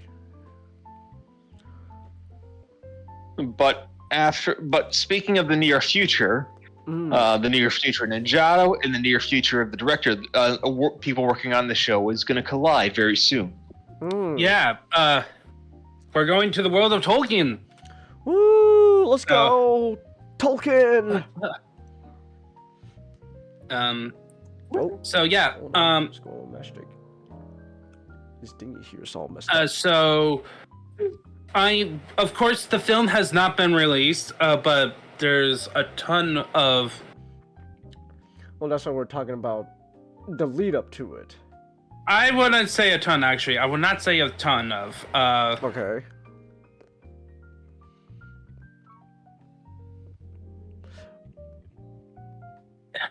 Bad marketing. Really? There. What marketing? Oh yeah. What? What marketing? Well, yeah, that's the first off. So, it first got announced 2 years ago that they were working on this film. Wait. May I interrupt just for 1 second? I just found this out. During the production of the series in 2002, Production IG ended up setting a new record for the highest budget spent on any anime production for its time. Wow. Yeah. Damn. Okay. Yeah. But most of it went to like 3D cell shading. Oh, okay. Yeah, but sorry, but it was just sorry.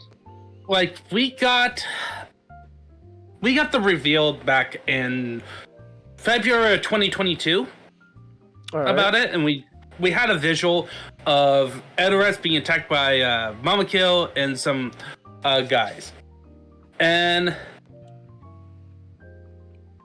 then when we finally got the trailer out, we got like trying to. The impression in the West that that this was a bait and switch film. Oh gosh, woman! Ah, no! Yeah. Alright. It didn't help that the English version was emphasizing it a lot more than the international version. Okay. So you got that going on.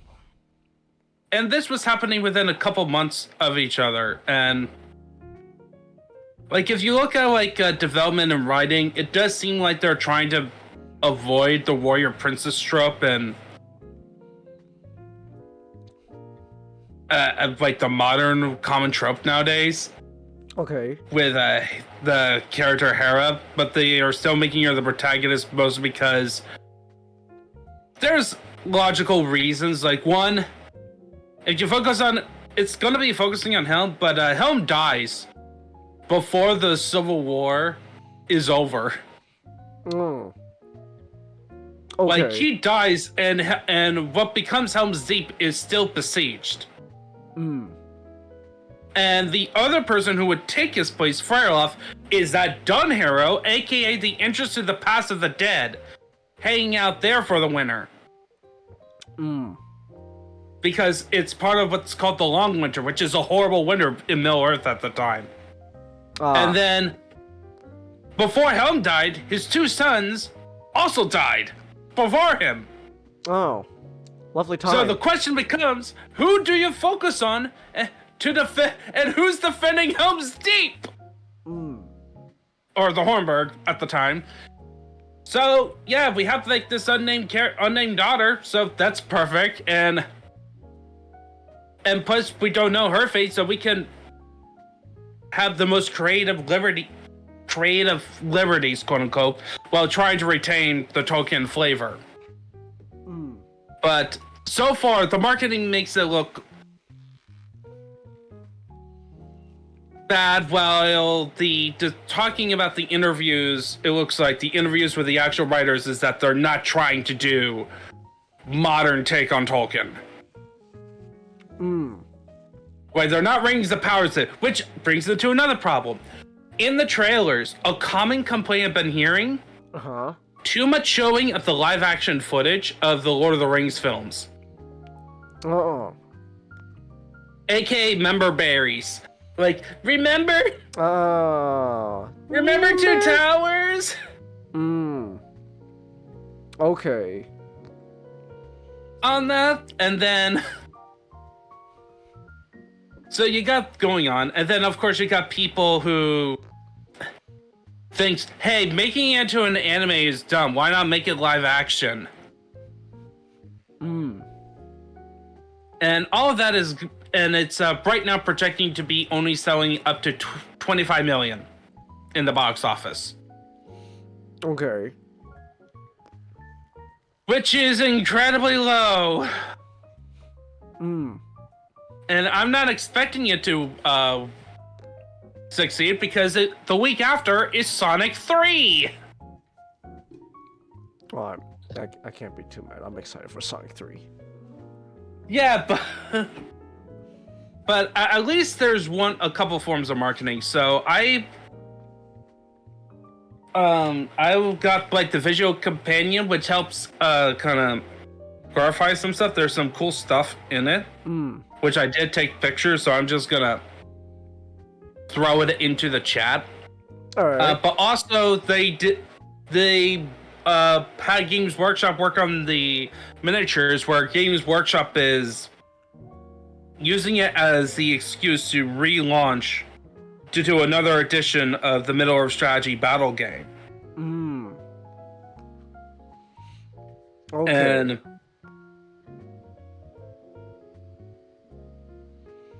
yeah, so I'm just doing a batch upload, so you have to like click on it and scroll. All right. Just warning you. That's cool. Oh, it's loading. Okay, there we go. Yep. Oh, that's neat. No. Got character art and everything. Nice. Yep. So I can like so of course you got Helm Hammerhand. He's the guy with the first one with the red armor and the crown. And then the one that's also Helm with him looking with the Broly look. That is when he's gonna go berserk and start becoming a raider of punching people to death in the snow. Oh. And then we got a couple images of what Hera's gonna look like. And then we have a boy who's gonna be a page of Helm. And then we got the brothers who are gonna die. And then we got the first image of Freyloff. And what you notice, look at his complexion. Freyloff? Hold on. He's the guy on the horse. Okay. Doesn't seem too happy. He has a tan.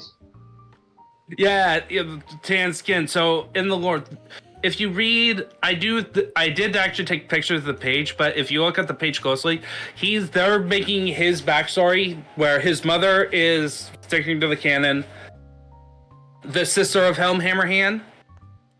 Okay. But the thing they added was his father is maybe from the kingdom of Dor Amarath. Dor Malmoroth, which is a sub-kingdom of Gondor. Oh, Gondor. Okay. So, yeah, so he's those Southerners. Yeah, those Southerners, exactly. And then we get a character named Olin, who's like her mentor figure, who's also a shield maiden. The book actually specifies that shield maidens are a rare thing that only happens when all the men die. Okay.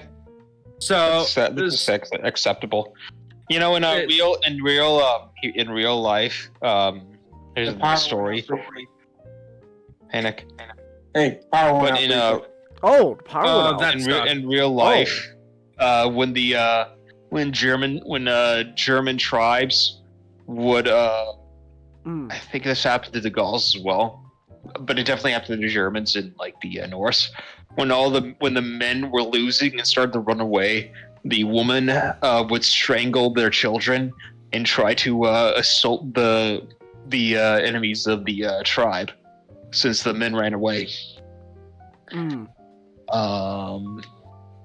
It freaked out the Romans because the Romans didn't really want to kill all these women, but you know. They're coming at you, so equal rights, equal fights. Okay. So I do like that point. I do like that point. That's acceptable. Yeah, and like they specify so. And the page of her backstory is actually in there to read more detail of what I'm showing. Essentially, she did fight with Helm before, and she's like from the border regions. Like they kind of emphasize that Rohan is not like Gondor is like the that civilized nation that has cities and proper defenses and all that good stuff. Not Rohan. Rohan is like, Anglo-Saxon England. One thing about Anglo-Saxon England's not very sophisticated. Not like Edoras, their capital city, has a palisade. Okay.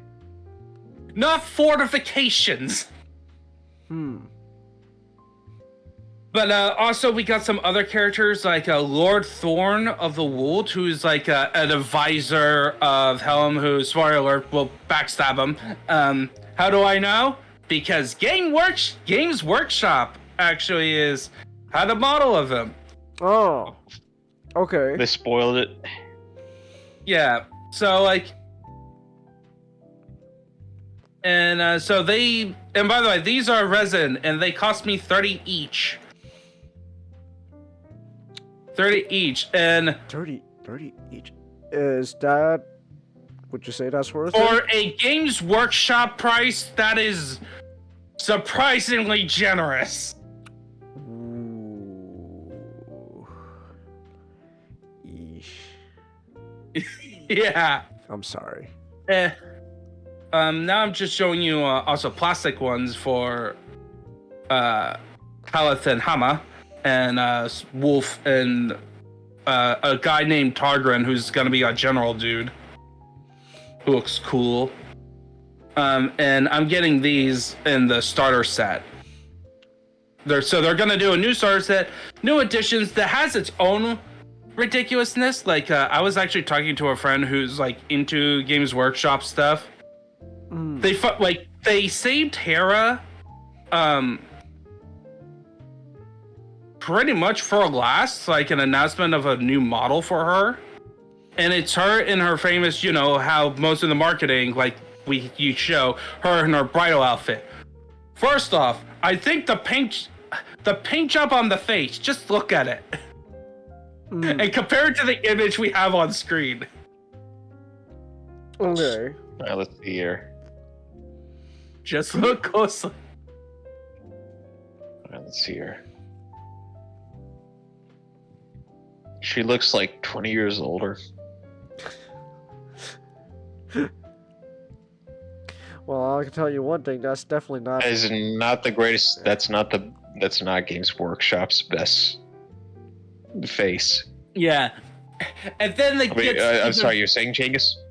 No, I was just gonna say that definitely doesn't look like what we're seeing on this big screen. I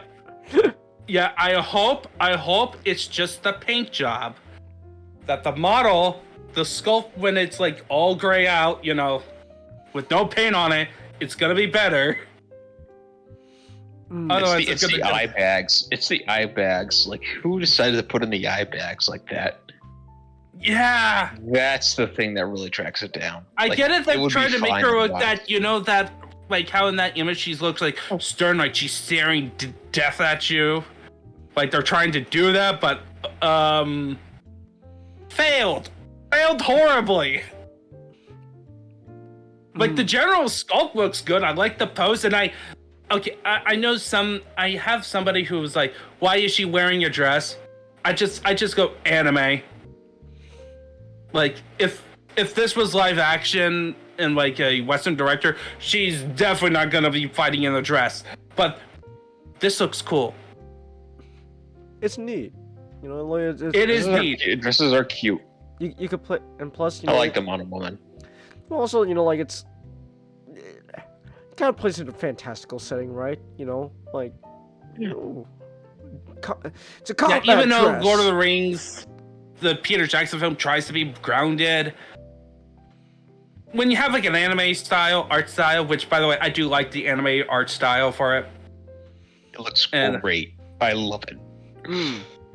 So that's great. Another annoyance, and this is due to leaks. So as part of their games, they're going to release an army book, and the way they're doing armies now is that they have like set lists based on moments in the films, and War of the Rohirrim is going to be roped into the Lord of the Rings stuff. One of the lists is going to be featuring that model, and it doesn't give her an option to be on horse. Okay. Yeah.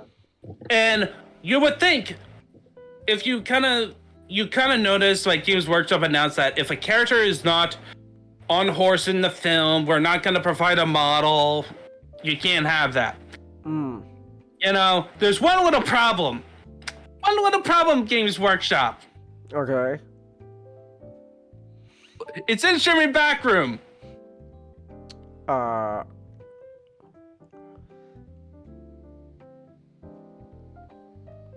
Okay. She's on a horse! In the film! In fact, the first clip we have of it is her declaring a challenge to Wolf on a siege tower, on a horse, charging. Well, hey. Like, Games Workshop, what is going on? Like, everything revolving around Rohirrim, I am partially excited. I am like so excited for it. It looks so good. I am really excited for it. I'm also cautious because, you know, the way modern entertainment is like, you don't know if it is going to be a Transformers 1 or a Rings of Power. And then the marketing doesn't help. It keeps shooting itself on the foot. Okay. It's like, ugh. And then the negativity around it also with people who's like, like people are upset about the Middle-earth strategy battle game, upset that about the film, and it's like it's just one of those things that gets frustrated to me. Yeah, so just to wrap up by showing you these cool models and stuff, I actually did prepare a predictions list. Oh, okay. Let's go. So we're gonna place some Nosferatu. So, I'll just do a quick recap of the canon events, which I did write notes. Okay. So it's gonna be as fast as possible because it's a lot of notes. There is some details that is there. So, Okay. in the canon, the story begins with Freka demanding Helm's daughter hand in marriage to his son, Wolf. Okay. Helm takes offense. Argument resulted in Helm one-punching Freka to death. Oh. And Freka is the leader of the Dunglendings. Mm-hmm. Then Helm declared Wolf and the Dunglendings as traitor. They fled.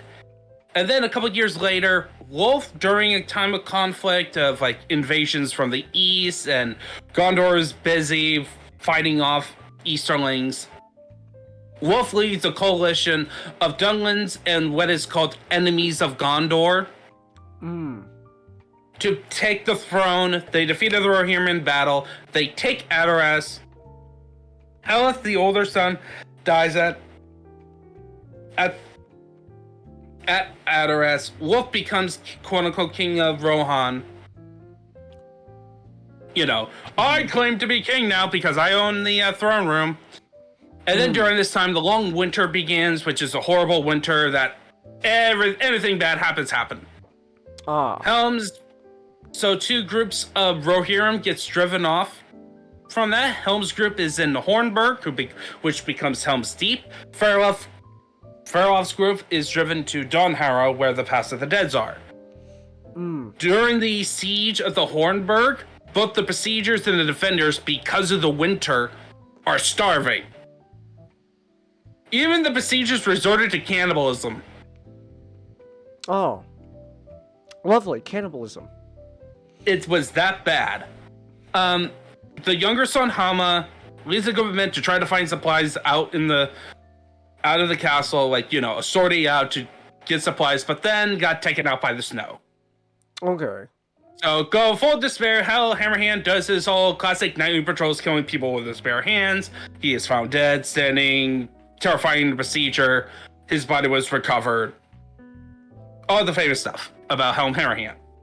And then Farolf attacks Wolf, becomes king. He gets assistance from both the snow melting, causing a vast flood over areas of Rohan, and Gondor comes to the aid. Alright. With that said, this is kind of what I'm kind of predicting what's gonna go down in this film version. So there's gonna be some changes. I had a lot of notes on it, but I think Wolf's banishment is Helm banishing Wolf is gonna be the reason the war happens, and there's gonna be a clash between Helm and Hera because they're setting up Hera and Wolf to be childhood friends. Okay. So that type of thing. And then Glorthorn, the guy that I showed before, he is gonna betray them. It's either gonna be revealed during the battle, the initial battle with the Dunglendings and Rohirrim. There's gonna do the classic where it looks like Glorthorn's on Helm's side, but then he just switches, or it's gonna be happen when Wolf takes the throne in Adoras. I also think that instead of the brothers dying one after another in different sequences, I think both brothers are gonna die in Adoras. Okay. And I kind of think that Hera's gonna lead a group of refugees to Dunharrow, so we get some Freyolf, more development of Freyolf of who he is to set him up becoming king. And then there's actually a bit in the trailer of showing off that the Watcher in the water, you know, that big tentacle monster in the Fellowship of the Ring, is in a swamp in Rohan, Oh, okay. and it takes out a Mumakil. Oh. I think Okay. it's one of the image I post. Yeah, there's an image I post, a painting of it. Oh. It's the bottom two. Okay. And so so I think it's going to be during Hera's journey back to the Horn, to her father, and then her father dies. She's going to be present when Helm is dying. I think, like, protecting her. They in the trailer showcase a snow troll fight, him fighting a snow troll. Okay. So I think that's gonna be the bit with Helm, like one of the moments where we see before Helm's death. And then Hera, as part of her arc, I'm thinking Hera's arc is about accepting responsibility in a sense. All right. Where they kind of centering up as like she's a carefree woman who goes off and exploring, go look for the eagles in their nests because she loves nature, but she is very stubborn in her own ways. She doesn't really want to accept responsibility, but now all the men are dead, so she has to accept responsibility. And like she's the only royal left with responsibility, so she becomes the defendant. I do think here's a big one. I don't think Hera is gonna kill Wolf. Okay. I think she's gonna she's gonna humiliate him in his duel, so she Okay. gets that victory. But the reason she's doing him is to buy time so that Freyloth arrives with a Rohirrim charge, and it's gonna emulate that scene in the Battle in Hep. You know that famous moment that charged down the hill with Gandalf the wife and Aramir? Yeah. To the king! Like the that moment, they're gonna king! emulate that. But with Freyloth and his there. I'm also saying that Hera's not gonna die. And then I am gonna here's my prediction about Hera's fate. She will become queen by either two ways. Okay. She's gonna marry Freyloth, her cousin. All right. So bring out the banjos. All right. Sweet home Rohirrim. All right. Yeah. Or she will be given the title of queen and kind of rule along Freyloth, but Freyloth is gonna be the male line. And then here's another one that I kind of... The battle tactics are gonna be nonsensical. Okay. That's gonna be my top bet, is like...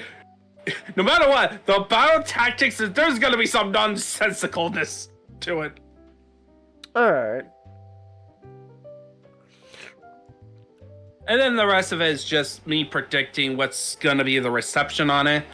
I'm expecting average reviews from Rotten Tomatoes on both critics and audience.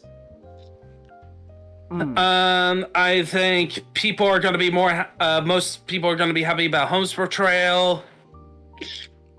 Hera's gonna get mixed reception. And then EFAP is gonna hate it because, of course, The woman is in the lead. Ah. no, EFAP is the nitpickers, Oh, okay. those type of things. But yeah, but also Culture Warriors will do wokeness and feminism. The woman. And then I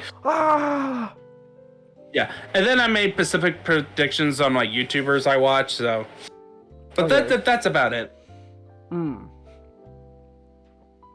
Okay. Yeah.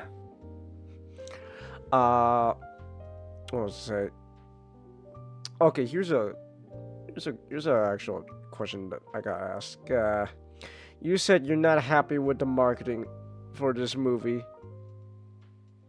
Are we talking? How bad are we talking? Like, well, okay, I guess. Is it worse than Transformers 1 when it comes to marketing?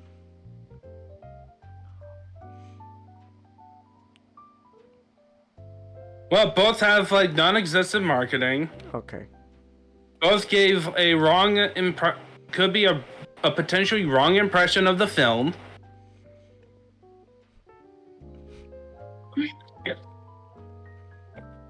All right. Let's go. And both, like, I'm expecting a repeat of Transformers 1 at best. All right. Which is definitely gonna annoy me to no end. Ooh, let's go. Like, honestly, current at marketing for best, movies the is best- terrible. The best outcome is either it becoming Transformers 1 or actually being a bad film. Oh, okay. Do you think it's gonna be a bad film, though? No, I don't. You don't. I don't. I think the team behind it has a lot of veterans from it, and a team that is more open about interviews about like Tolkien stuff, and there's at least one one of the writers who's been like the head writer, Philip Boyens, had been working on Lord of the Rings since the Peter Jackson films. She worked on the Lord of the Rings trilogy, the Hobbit trilogy, and the Hobbit trilogy. So, even though I don't like the Hobbit trilogy, and there are a lot of problems with that trilogy, Alright. it's not Rings of Power. Okay.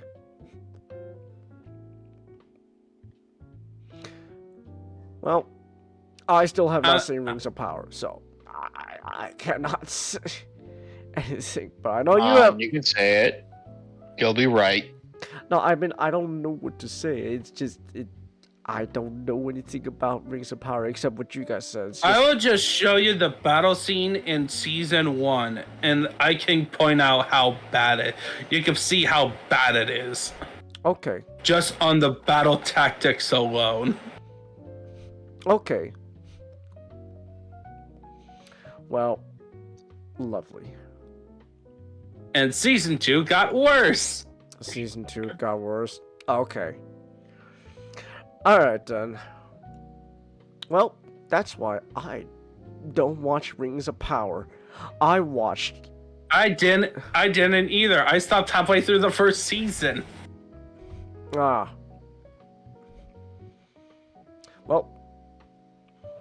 Rings of Power is a thing that existed, Chelsea. It does exist. It certainly exists.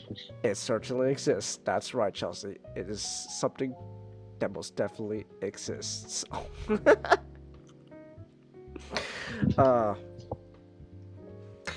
Alright.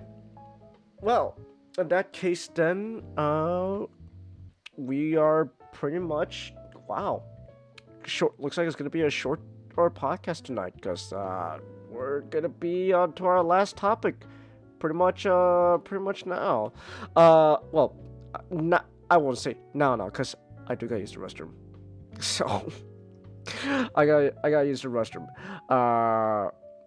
So we're gonna take a little was it like 5 minute? Yeah, like 5-ish minute break and all that.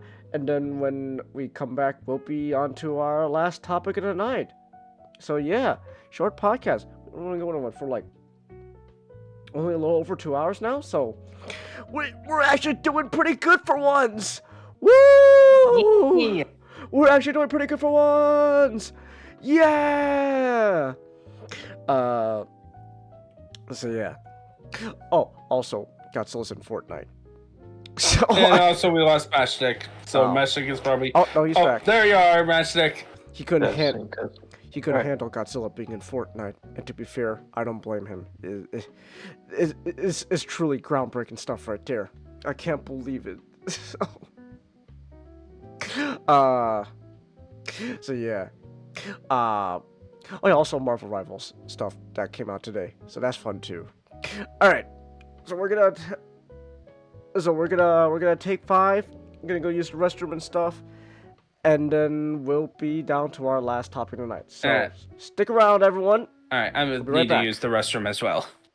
Now, just a quick reminder that you can support me through Stream Elements. It is completely optional, but your support allows me to keep making content such as buying new games, art streams, and more. And then now... Hey! Oh! Oh my goodness! Colin!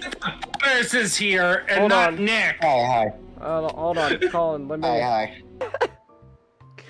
Oh. Hey, Starscream, smell my finger. Get it? It's anthrax. I know, it's so... It's funny because it's poisonous.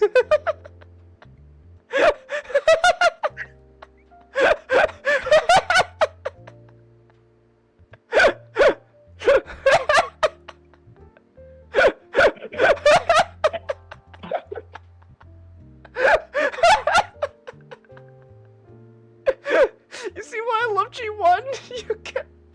Oh my gosh, I'm torn. She's everything I ever wanted.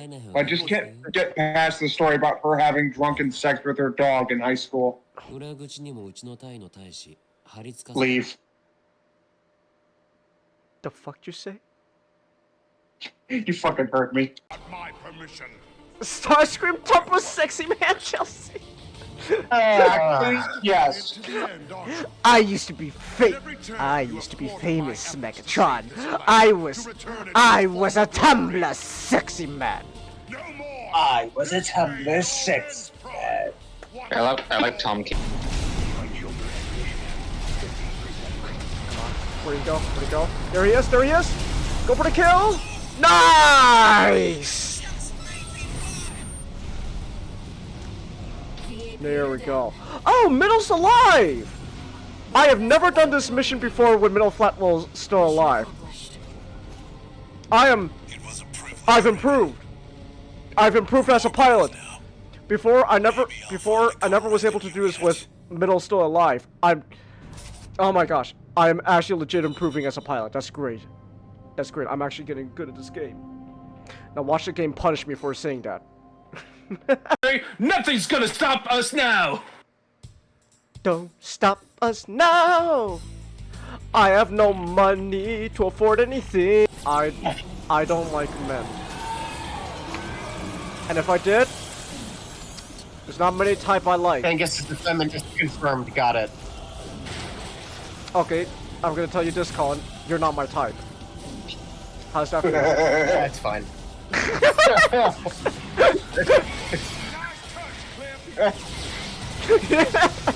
Oh, what's that? You're too good for me now, huh, Colin?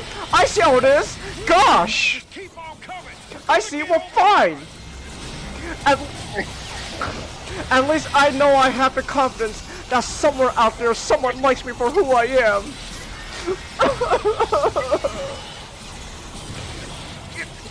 Can you Insecticons die already? Oh my goodness. Oh my gosh.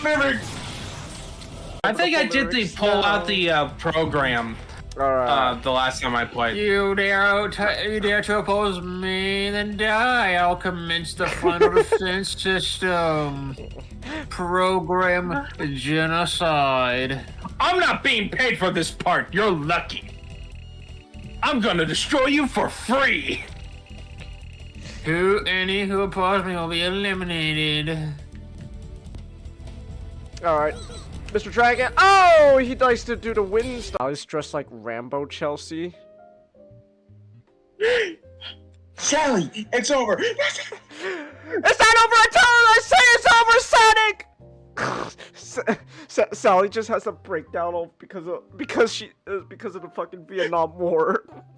I can't find funny snakes.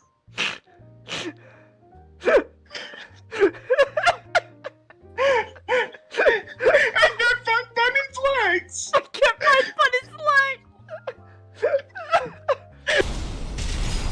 Oh. Oh my gosh, where am I? Rusty! I can't... Ah, there we go. And I ran out of ammo. I didn't even realize. Okay, so... Rusty, I need to be faster. I'm not fast. But this isn't over yet. Buddy. He called me buddy! There's no greater threat than power without purpose. After everything, I know. he's fine. I know, man. This is why people like Rusty. He's such a great character. We've lost all signs of Steel Haze. Also, check this out. Frenzy and Rumble are just destroying these guys, but I love how like there's just a crowd of Decepticons watching Frenzy, while Rumble's just on his own doing his own thing.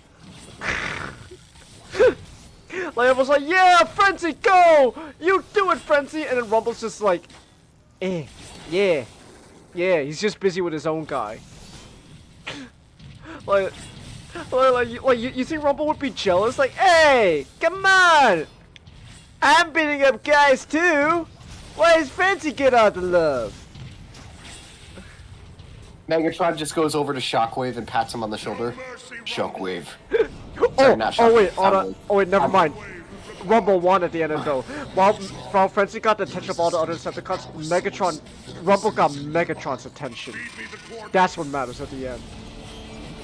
Yeah. Oh yes, this is my game. Yes, big punchy robots. I love this. This is amazing. I know. This is what I want. Oh, yes. Thing is, you know what the best part is? It feels good too. It I feels know. good to play. I know. Oh my god. Okay, I really like Battle Circuit, but with all the other ones, it feels kind of like you move slow. Yeah, but Here, here, you move exactly how much you want to move. I know. This is great. I love this. Oh, this is my ideal game here. Oh, look at that! I could drill people. Oh my god. Oh my god. The attacks. I know. Energy? Okay. I think I found a fair game in this. I know. Me too. Also, Sally feet. Feet! Alright, Phew. Oh my gosh, Nicole's the Orb of Confusion. Let's go. Yep. Hello, Sally. No. Oh, Rikia! Oh my gosh! Everyone, shush! I got my boy Rikia! Oh my gosh, why is not here to see my boy Rikia? My boy! My beautiful summer child, Rikia! Oh! Oh, Rikia, you're here! My summer child! Hold on, what can you do? What can you do? Explosive energy attack from a close distance that knocks enemies down. Ooh. You're still alive! Amazing! Take this module with you! Ooh! We combined! Yes! Yes! Essentially, rewatch it to see if I'm gonna reevaluate my original opinion of the movie, or no, not! You showed up as soon as we're wrapping things up. Quickly, we can stay a bit longer. Hold on, real quick. Slasher movies. Experiments. No! Oh, that's such a great expression.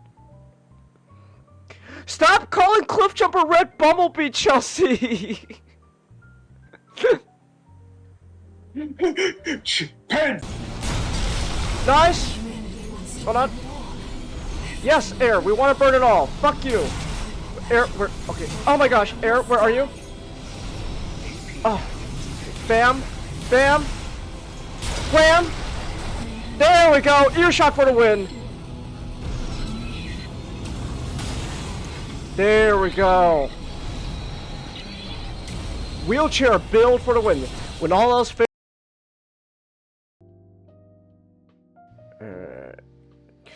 Alright, I'm back. Oh, Not's here. Hi, Not. Oh no. What? Apparently the Dune director crapped on Return of the Jedi. Oh, Denise? Like he really just said, hey, he didn't really like how Return of the Jedi was a lot more lighter. Like he said he wasn't a big fan. In general, he just wasn't a big fan of the Ewoks, which I can understand.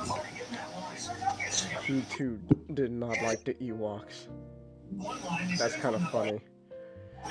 Alright. Welcome back, Chelsea. I'm glad to be back. Oh my goodness. I'm glad to be back. Sorry it took me a bit. My grandmother doesn't understand what aspect ratio is. So and I don't know if I'm doing a terrible job explaining it to her, or my dad is doing a terrible job translating to her. So, like, was her TV a 4x3 and she was one? Yeah, a program she was watching, the show's in 4x3, and she doesn't like that. And I'm trying to explain to her it's not the TV's fault. They're broadcasting in that aspect ratio. Yeah. So again, I don't know if I'm doing a bad job explaining, or my dad's just doing a bad job translating my bad explanation. So yeah, it is what it is. I don't know. I don't know. Explaining aspect ratio to someone her age is difficult. So, oh, excuse me. Oh my goodness. But anyways, what was I saying? Oh yeah, nah, did you hear Godzilla's in Fortnite now? Fortnite. So this means we're either Tekken or Like a Dragon going to be in Fortnite. Godzilla's most dreaded enemy, Kiryu Kazuma.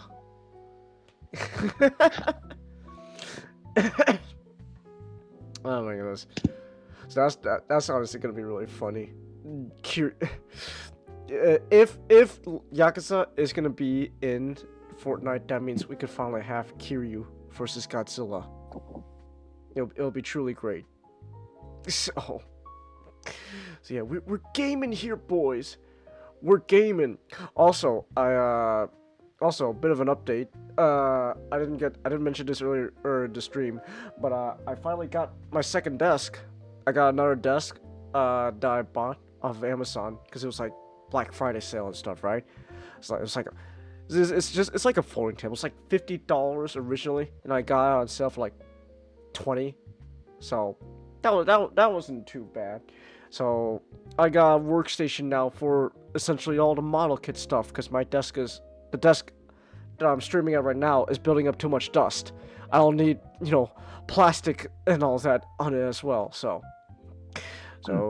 yay, woo! Congrats on the new desk. So not real quick. What'd you think of Ghost in the Shell 2045? I've only ever seen like the first season and never gotten to see the second season. Okay. I really like it. Like I like how, funny enough, just like a lot of Ghost in the Shell just lends itself with having different situations, like with the same characters. So you don't have to constantly keep explaining. Oh, this is Kusaragi and this is Bato. It's like you already know who these characters are. And you can just add them into a new sort of situation. I'll be back. It's freezing so much where I am. I need to take a hot shower. Oh, okay. Wait, what? Oh. He lives in Chicago. He lives in Illinois. That's true. What's the temperature? 21! Oh, I'm so sorry, Nick. I'm sorry, Nick. Oh my gosh, it's gonna be just cold in general.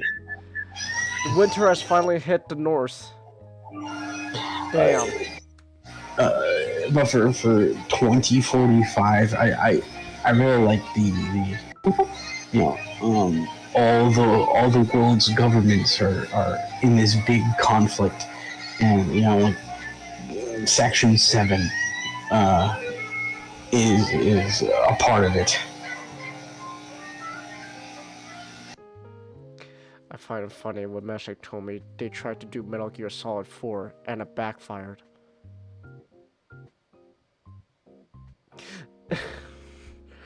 They tried to do real life and it backfired. That's what happens when you don't have the woke patriots running your society. Oh my gosh, the patriots. Alright. ID tag weapons and ID tag soldiers. No, ID tag soldiers fight with ID tag weapons. With ID tag bullets or something like that. With ID tag bullets. So we didn't get that emulation working for MGS4. Actually, I beat Gears, so I said I was gonna do Metal Gear Solid 2 now, since I beat Gears. You also said you would do Separate Ways first. Oh, right, Separate Ways. That's right. It'll be like a stream or like a stream and a half. It's not very long. Okay. Well, I got to reinstall Resident Evil 4 then. Alright, that's cool. To be fair, the other half of the stream is probably just going to be Mercenaries. That's true. You know what? It's been a while since I played Mercenaries, so... You got a bunch of new characters to play with. Well, that'll be very fun. So yeah. Alright. But anyways, you know what else is fun? Movies. Yeah, we're not done with movie talk, and I gotta say, I rewatched Megalopolis today, earlier. I gotta say, it's still a movie. It's still a movie, man. 120 million on that screen.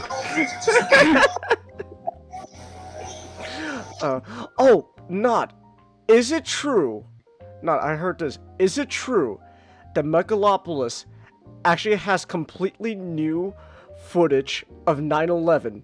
Because this movie was in production since like way before 9/11.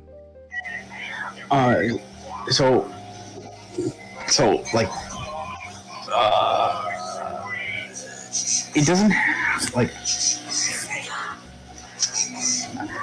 I can't entirely tell you if that's correct. Okay. Because it's like, it was halted, and it was halted around, around September 11th. So, like,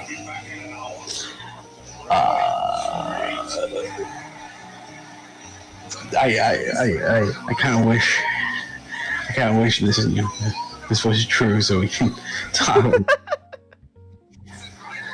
We could talk about Francis Ford Coppola having completely new found footage of 9/11 in this movie. I kind of hope that is true.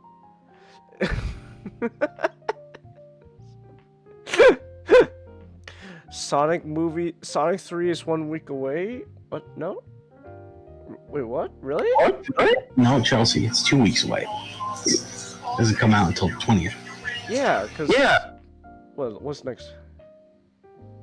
Yeah, Chelsea, we're not even on the... tomorrow will be on the first week of December. And then after that, yeah, we got 2 weeks to go till Sonic 3. And also Mufasa. You know why Mufasa will fail? Because it doesn't have completely new original footage of 9/11. Oh my goodness. I actually kind of hope that is true. So Megalopolis not.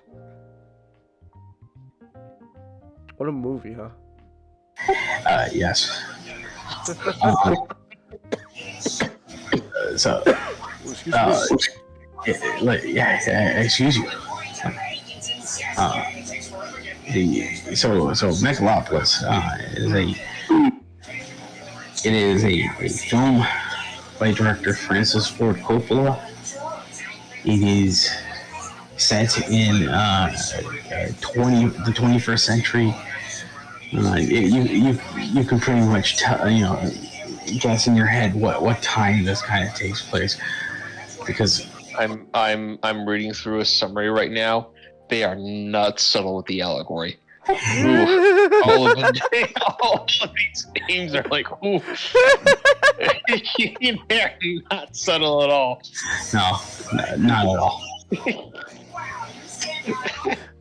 It's really funny. It's funnier from my perspective because I know all the all the Roman Republic stuff. Like this, it's Yeah. they're not subtle at all.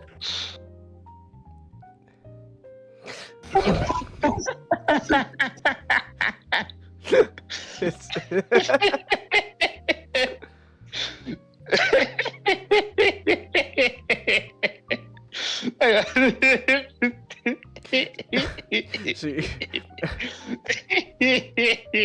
this is a perfect movie for everyone. Master gets a kick out of the unsubtlety, and I get a kick out of a golden skull, CGI skull. So Megalopolis takes place in New York. But it's been renamed for some reason to New Rome. Subtle, I know. And it follows an architect named Caesar Catalina. While he's having an architect. Excuse me, I don't know where that came from. Who's in a conflict with the mayor, Franklin Cicero, who opposes the Catalina's big project to, kind of uplift New Rome by building, I guess like a neighborhood. I guess. I don't know how to describe Megalopolis other than like Adam Driver's going to build like a giant neighborhood smack dab in the middle of this city. The way he was talking about it, it was like he was like gonna build like an entirely completely different city altogether, and then by the end of the movie, it's like, oh, so you just like only took over like 1 or 2 city blocks. Damn. And that's I guess like that short summary is kind of a part of the things that happens in this movie. So I guess if you can guess from the New Rome and the fact that Adam Driver's character is called Catalina, and Giancarlo Esposito's character is called Cicero. It's like the film uses references loosely Roman history by kind of invoking the Catalan conspiracy. Thank you. And sort of like the transition from the Roman Republic to the Roman Empire.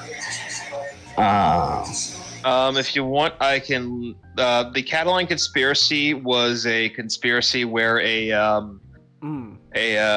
guy called Catalan racked up debt trying to run for consul for the Roman office. He lost to Cicero. And Catalan decided, all right, I'm up to my eyeballs of debt. I'm fucked otherwise. How about we just get an army and coup the government. And Cicero found out about this, and he sent another army to crush him. And Catiline was killed. Lovely. Nobody really knew what was happening at the time, and then it was like a really politically hostile era. A lot of the big names were involved. Cato, Caesar first showed up in this. Crassus was fingered. It's a very interesting spot of history. Okay. All right then. And from what I know about the conspiracy is that a lot of ancient sources kind of paint it in Cicero's favor. Am I correct? It's because Cicero bragged. It's because Cicero laid this as I am the greatest. I defeated Catiline. I'm the savior of the Republic. And he never stopped bragging about it. Okay. I think a lot of the sources we had was from Cicero. Which is, not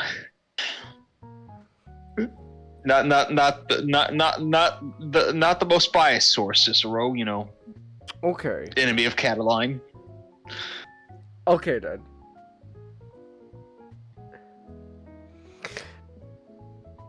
All right. To dial back the clock, decades beforehand, to talk about a bit about the early life of Mr. Francis Ford Coppola.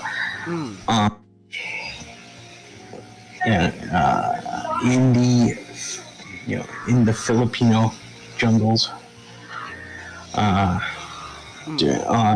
the set of a movie that was called a disaster at the time.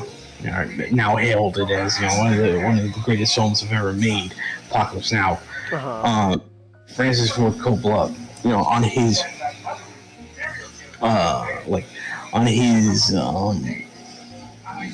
breaks, on his breaks between filming, he started reading. He started kind of reading 12 Against the Gods,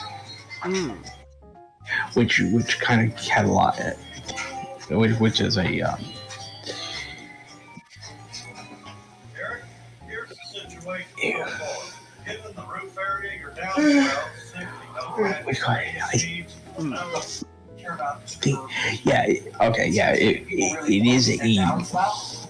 it's a book that kind of details like numerous 12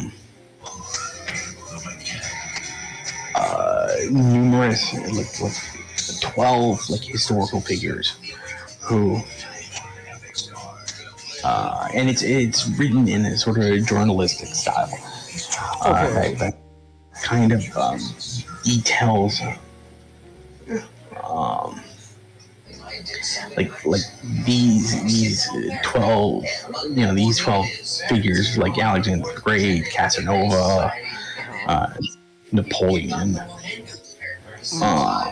Charles, is it?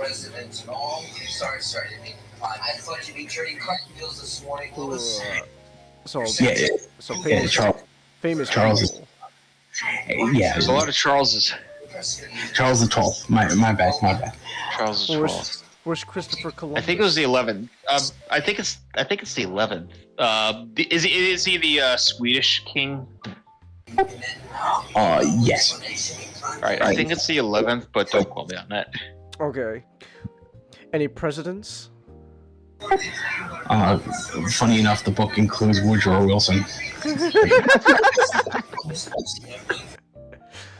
Oh, hey, Ray. Sorry you're late. Work started holiday hours. Understandable. This would be a wild. This would be a wild movie if he based it on Woodrow Wilson. I know. And the book kind of highlighted the fact that these 12 men, whether by through adversity and infamy, kind of etched themselves into high positions. Because they were just. They were as the book kind of puts it, they were quote unquote adventurers. Everything okay? Everything okay back there? Someone's hacking up a storm.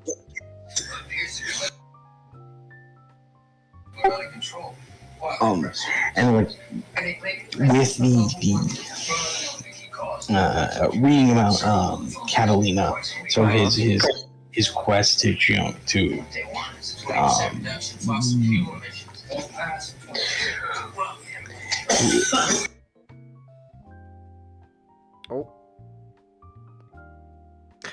Wilson, that piece of shit, Ray. What did Woodrow Wilson do to you personally? You make it sound like it's a personal vendetta. God, Wilson. Oh.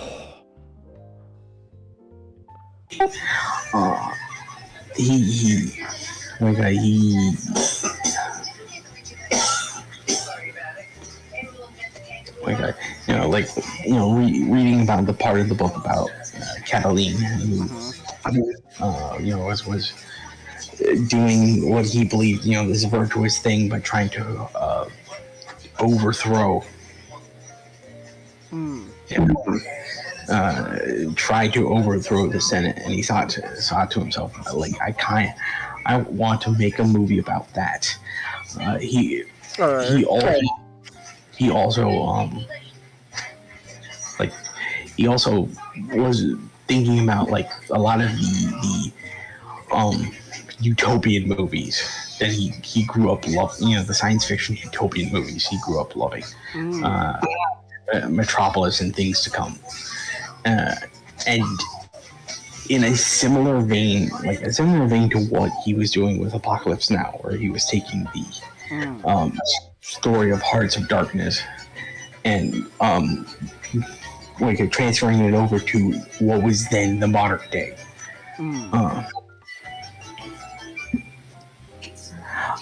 He decided he wanted to do for the Catalonian conspiracy. I got that wrong. I probably get that wrong the entire night. And Megalopolis. We're gonna get into the film, and we're gonna get into how the film is a marvel in and of itself. But a marvel in how bad it is. Oh no, I wouldn't say bad. It's awe-inspiring. Okay. This you could disagree with me here. I like the best way I could describe it to you, Ninjato. It's the same way how I feel about Moonfall, where Moonfall is a movie that Roland Emmerich made, but every time I watch it, I just don't know. I just can't help but go, I can't hate this. I can't hate this. You got the guy from Game of Thrones saying unironically, man, what would Elon do?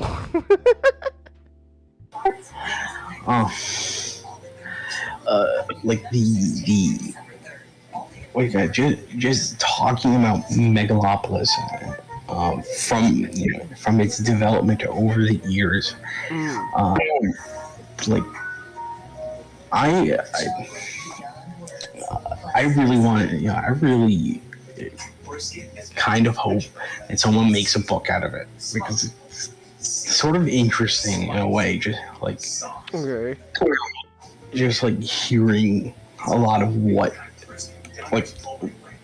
Coppola wanted Megalopolis to be, and how just the passage of time kind of shrunk that expectation down and down and down to what we ultimately got now. Like the Richard Beggs, the sound designer, like Coppola's regular sound designer, kind of described how Coppola envisioned Megalopolis, sort of like an opera that screamed over 4 nights, like Wagner's Ring Cycle. Oh. Like he envisioned this idea of a film that, at its core, also had a live in theater live action element. Okay. So in 1983, he started, kind of writing the script, and he wanted to base it off of then current day New York in the late 70s, which was a miraculous time to kind of live in. Okay.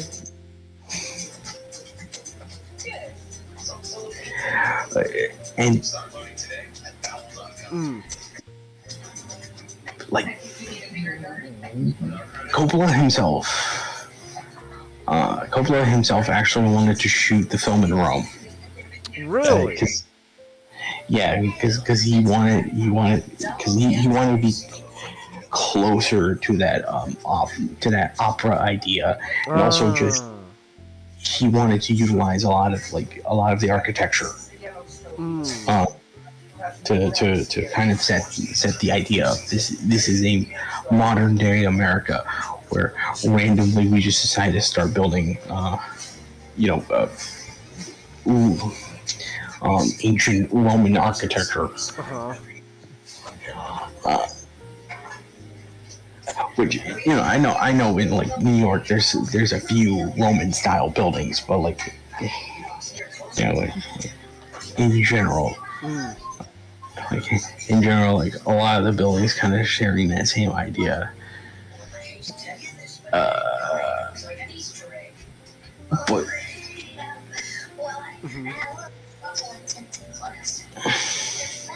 well, like throughout the years, things have been kind of tumultuous with trying to bring Megalopolis off the ground. He moved to Italy to try to work for it, for the next 5 years. It was going to be like, he hired so many people to draft him, to draft him storyboards and all this other fun stuff. Okay. And then he always said to himself, okay, like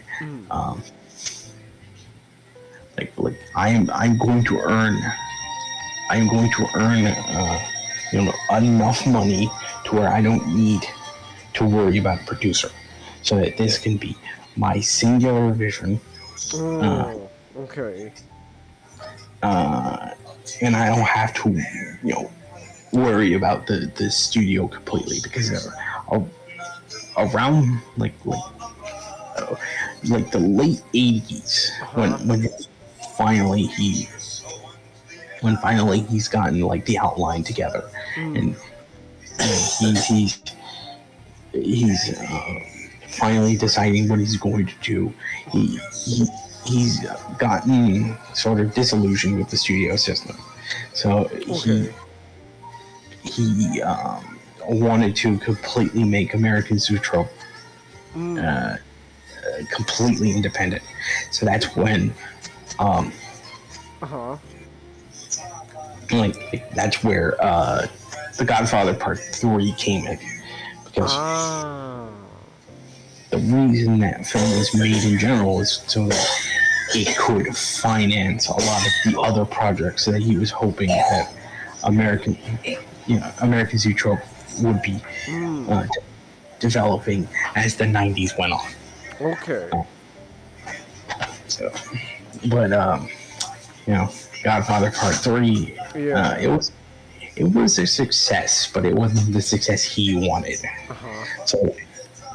So like while that was going, so like while Part 3 didn't make the money that he felt it should have made, he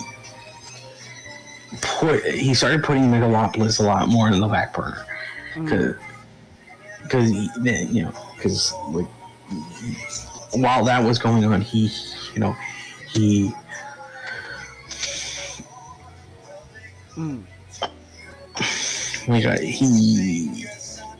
started getting preoccupied with Dracula and with Jack and the Rainmaker.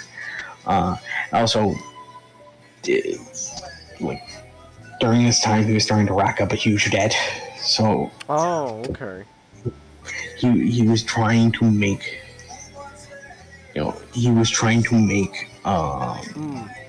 trying to make a profit, so that hopefully, by the time everything,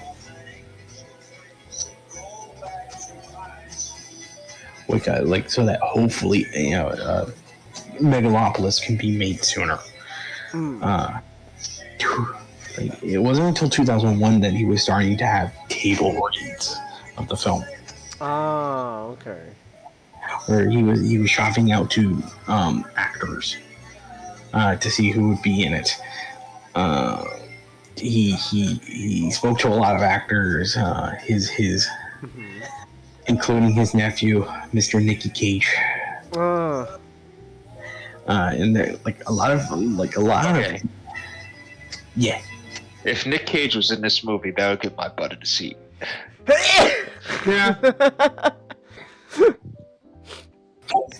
It's funny. I actually find it funny because like the Megalopolis as a movie has a lot of just Coppola's family in it. His his other nephew, Jason Schwartzman. He's in it. His wait, guy.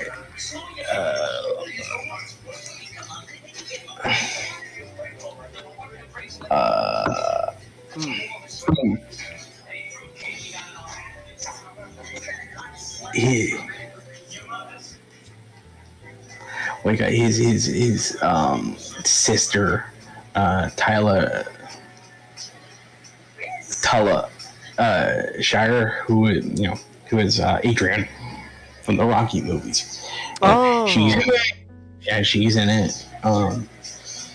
Like his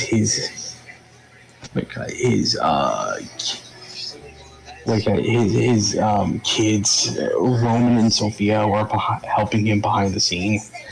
So like this was just like one big Coppola family reunion. I'm surprised. I guess he was told, hey, we're making this movie. But he's also like contemplating retirement, and so he wants to kind of choose like what he's involved in. In the meantime, but yeah, I just want to mention is that it's funny how many Coppolas are in this film. But quite obviously, studios didn't want to he was forced to have to try to shop around to studios to try to fund it, but they didn't want anything to do with him because the 90s was not a very good year, not a very good decade for Coppola. A lot of box office failures stack up on you, and also 9/11 kind of ruined 9/11. his hopes, because after the Italy thing fell through, shooting the film in Italy, he thought, okay, let's let's actually let's just shoot in New York. You know. Oh, you want to shoot in New York? And then. Yeah, that obviously didn't happen.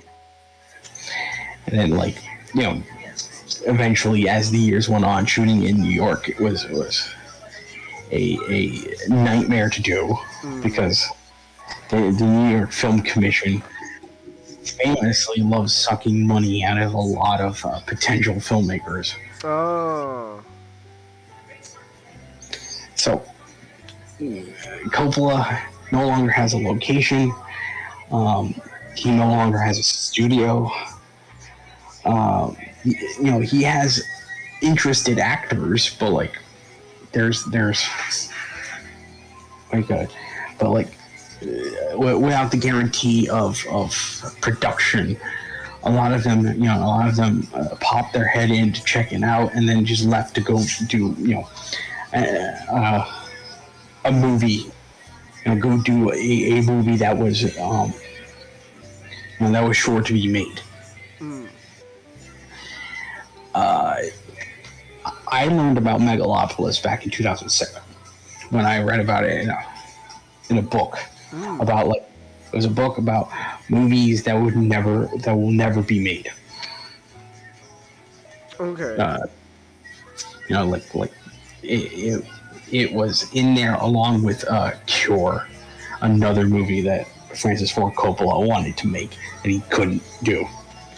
And so Coppola, you know, kind of went away, completely went away with interacting with studios altogether, and that's when, you know, his what is it, his break from quote unquote big studio filmmaking had happened, because over the years he's made like smaller films that he really wanted to make and enjoy on his own, like in his own right. But you know, he wasn't no longer making, he was no longer making, the bigger films he's known for. And very slowly, surely, he's talking to George Lucas. He's talking to all of his other friends to kind of help him.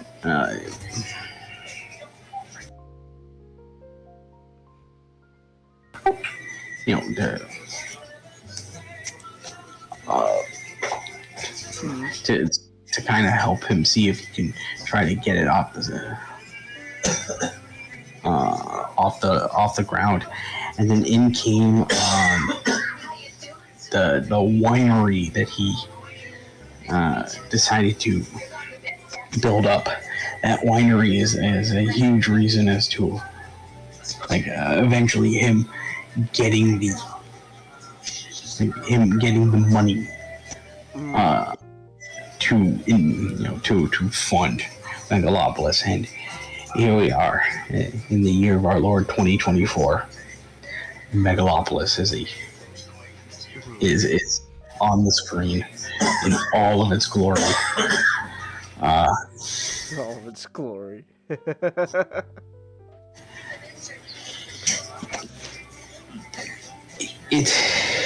To talk candidly, we're going to be talking about, like, all the things we like in this movie, but to talk candidly for a second here, it is kind of sad to look at a movie like this and a movie like 24 years before, with 23 years before, with Dracula, where Dracula feels like such a love letter to a lot of, like, old Hollywood, using a lot of, like, old techniques, filmmaking techniques. where he does effects right in front of the camera. And like you get to Megalopolis, and this feels like a hodgepodge of 5 different eras of film, and none of them are connecting together.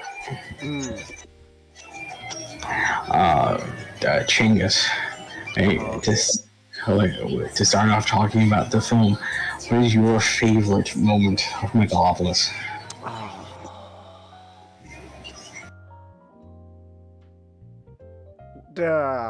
Oh man, I don't know where to begin. There's just a lot of moments in the movie that,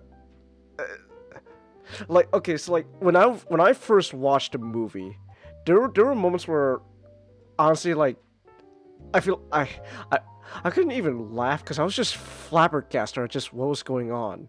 Like, was it like obviously I mentioned the golden skull just appearing when he takes out the bandage. You see like the like dozens of Adam drivers behind him.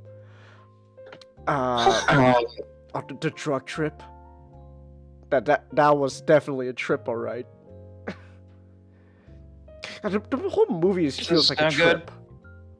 Oh, was that? No, I damaged my mattress. Oh. Me. What happened? I fell on the bed and here, I'll show you. Oh. You alright? Oh no, I'm good. The mattress. Oh. You're gonna have to be here, I'll take a picture. Alright. Oh, that don't sound good. Ooh.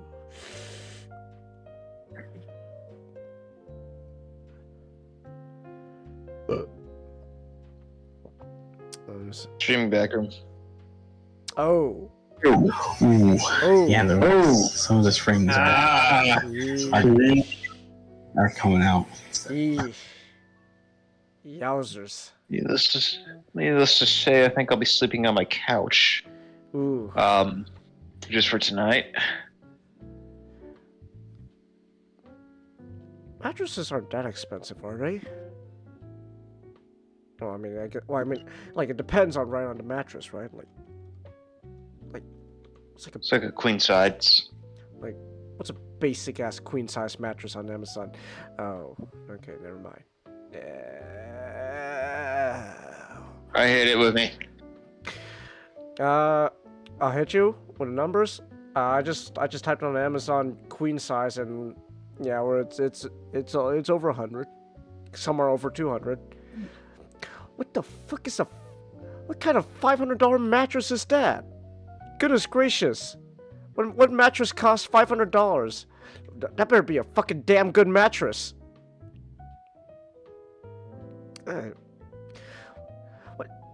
Whatever.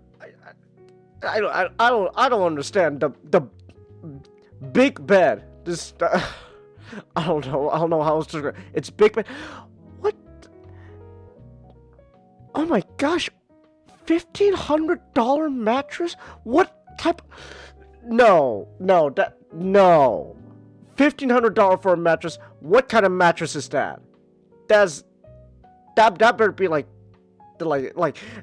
mattress that pricey. I better fall asleep on that, and I better go. Oh my gosh, it's the best thing ever. There's no way I'm paying $1,500 for a mattress. What was it, the purple mattress? No, it's just some mattress, queen size. You just fall on the mattress and you instantly fall asleep. That's what I'm saying. With that price, I better just instantly fall asleep the second I hit the mattress. Goodness gracious! Help! Chagus fell asleep. Chagus fell asleep and he won't wake up. The mattress is too soft. It's too fluffy. Oh my goodness! I'm just saying, if you're gonna charge that much for a mattress, it better be worth that price. Gosh. Oh my goodness. Like there's some mattresses right now that have like a Cyber Monday deal on Amazon. That $1,500 mattress was not one of them. And so, Sheesh. All right. Oh, look at that. We got a $1,700 mattress right here. That's on sale, 15% off. It was originally $2,000. Good Lord. Big bed. All right. I need to head to bed. Have a good night, guys. Don't let Big Bed get to you. Mm-hmm. All right. Oh my goodness. Well, I hope you get your mattress situation sorted out soon, Mastic. Yeah, I hope so too. Man, like, I guess the worst case, the really cheap one, is I just swap the mat. I don't sleep with anybody yet. So I just swap the mattress around. I guess for a short-term solution, and just sleep on the other side of the bed. All right, John. Oh, excuse me. My nose. for me, the Coliseum scene was the moment the movie went from a black test to a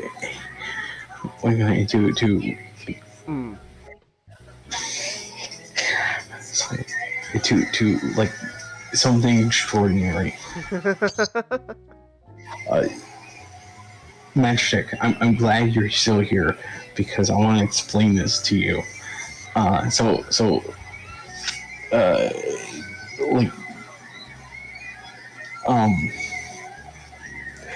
Coppola tries to reimagine some things from ancient Rome as analogs to things that we have in the modern day. He brings up the Vestal Virgin. Okay. And he makes the Vestal Virgin into a pop star.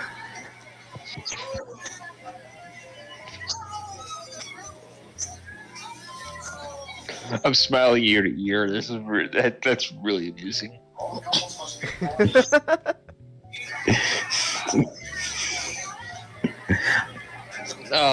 It would be better if it was like it would hit harder if it was in Japan and the pop idol. But this is good too. Like my favorite.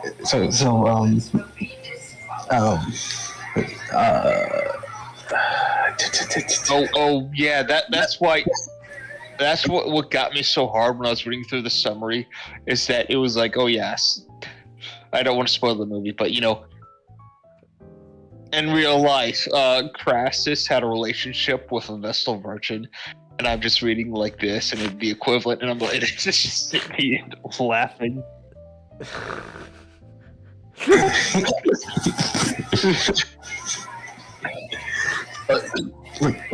So Lawrence Fishburne, he is the narrator of the film.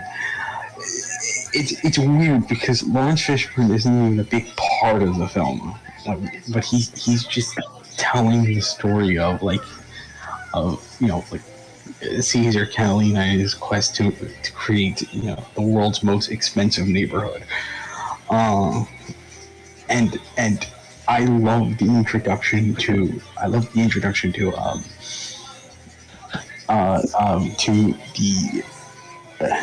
the Colosseum, because it literally opens up with bread and circus. So it's bread and circus, Crassius, who is a Crassus, or they actually say Crassius? I did. I think they did. I think they might have said Crassus in the film, and I just. Oh, I was about to say Crassius. One letter off from Crassus, Mr. Ford Coppola. You're You're a genius. They'll disguise all of our intricate subtext. So I'm bad with ancient Roman names. Don't worry about it. So Crassus is celebrating his marriage to his new wife, Aubrey Plaza, who in the film is named Wild Platinum because she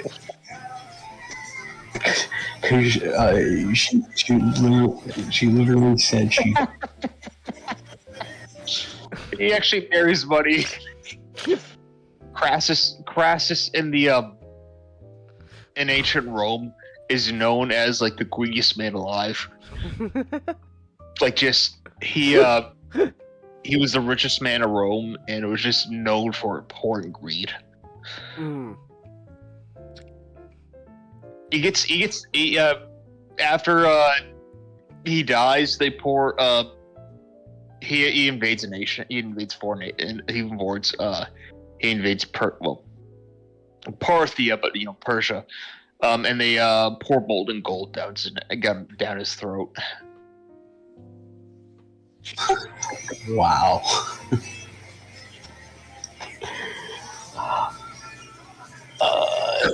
And Romans really were on something else, weren't they? Oh no, those were the Parthians that killed him. Oh. They poured molten gold down his throat. They used his head in a play. Man, ancient times were really just onto something. We're really on something. Okay, wait, no, it wasn't them. They gave his head to the Armenians, and the Armenians used his head in a play. What was in the water back then? What's going on? Goodness. The ancient world was just built different. I guess. Jeez.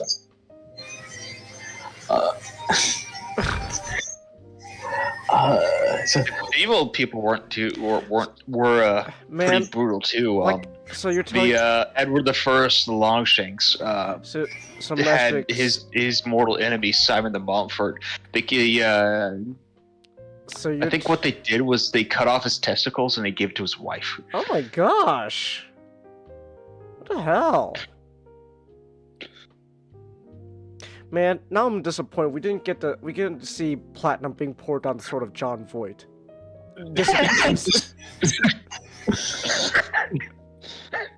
0 out of 10 movie. They melt her skin off and they pour it down his throat.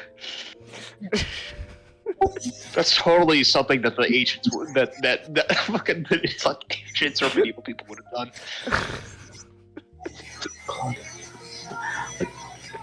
I think it'd be more of a lust thing, but close enough. So Crassus is celebrating his marriage to his wife, Wild Platinum, and they've gone to the Colosseum, which is just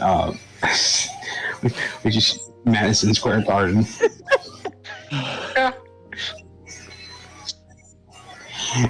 And it's literally just like a giant circus. They have trapeze artists. They bring out the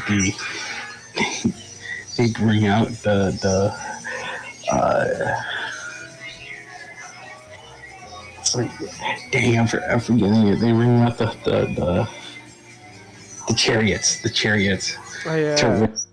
to race around, and then the Vestal Virgin comes out to sing. Like it's this whole big like non sequitur that just happens in the middle of the movie, where everyone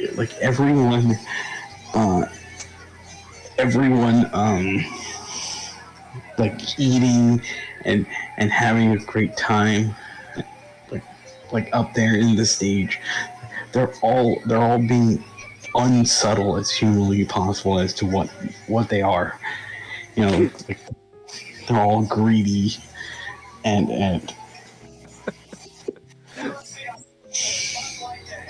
and, and like veinful, like I think the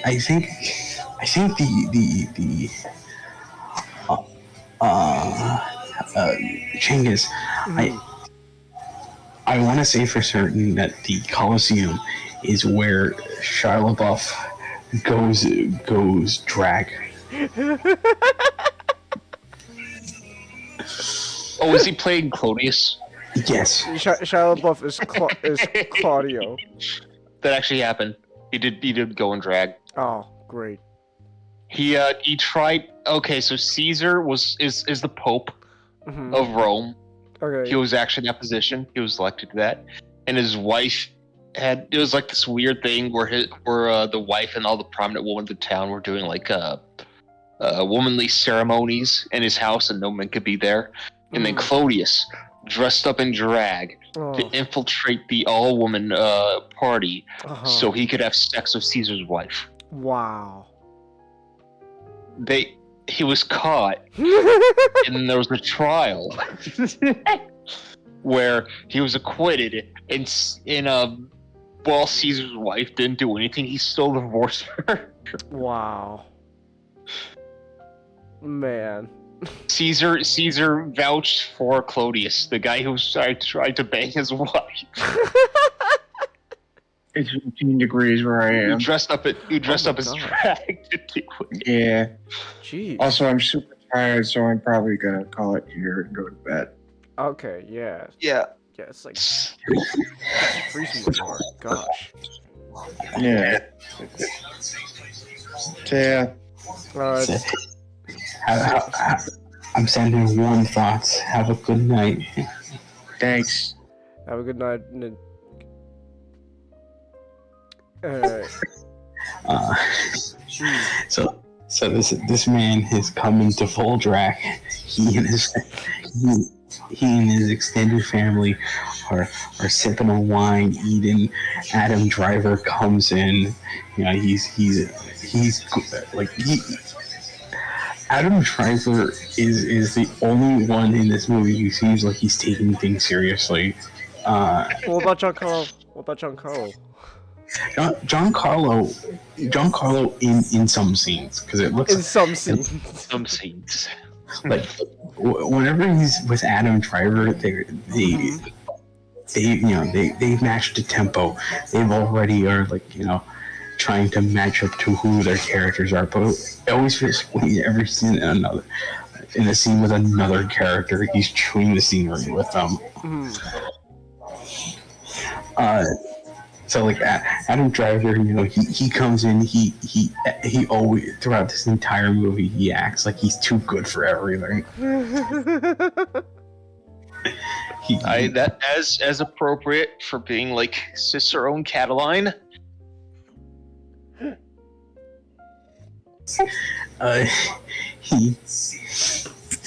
He comes into the party, and this is a trap.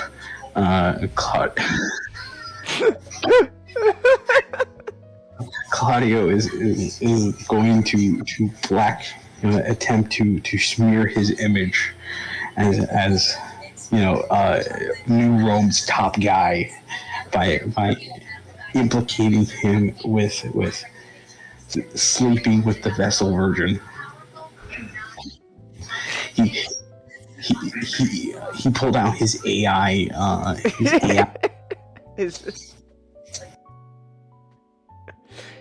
got the deepfake technology. Let's go. He's got that. Yeah, but this was in actual history, it was Crassus who banged a Vestal Virgin. The punishment for Vestal Virgin for having sex with someone was being buried alive. Wow, that's It's hardcore. I love it. Capital punishment back then was just on a different level. He was acquitted, but he did it.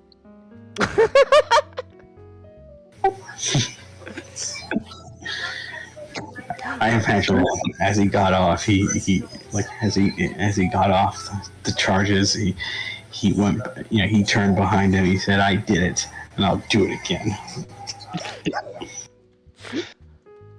I think he purchased I think the big charge was that he purchased.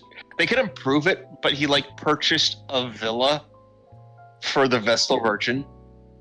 Oh, okay. And everybody looked at it and was like, "Hey, you're not what are you doing? Mm. You don't just do that." He probably was begging her. Oh, lovely. I see. Wow.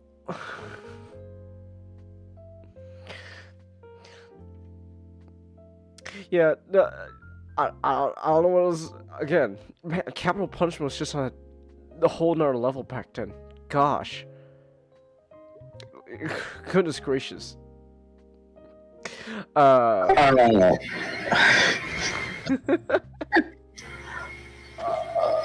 So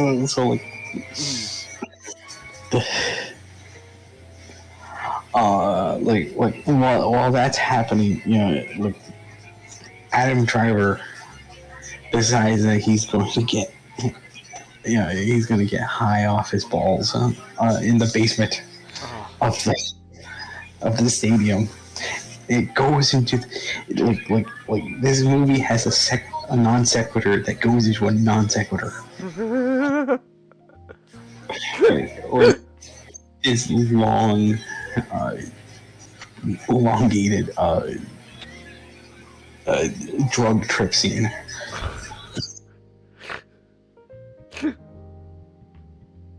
I love it.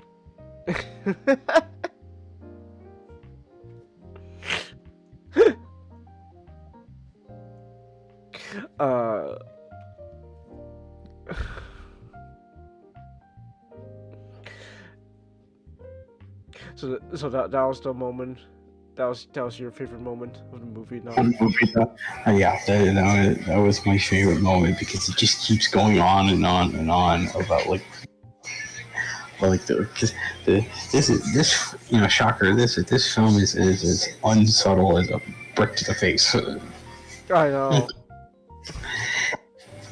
And what I love the most about it is it is completely unsubtle, but it carries a dignity. It carries just this huge this huge unearned dignity, unearned courage, confidence. That it's saying one of the most brilliant things ever, and that's what makes it so great. Like Aubrey Plaza is throughout the entire movie is quite literally a gold digging, a gold digger who's sleeping with Crassus, who's sleeping with Adam Driver. She's gonna sleep with her. She's gonna sleep with her nephew by marriage. Shia LaBeouf, who is planning on creating fascism again. He's gonna create fascism again.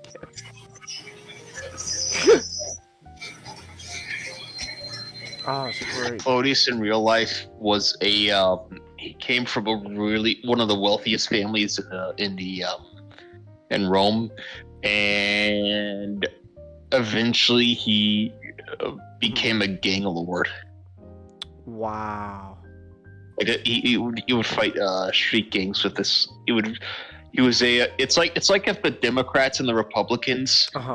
It's like if the Democrats hired Claudius and his street gang to fight It's like the Democrats hired the Crips to fight the Republicans' Bloods in Washington.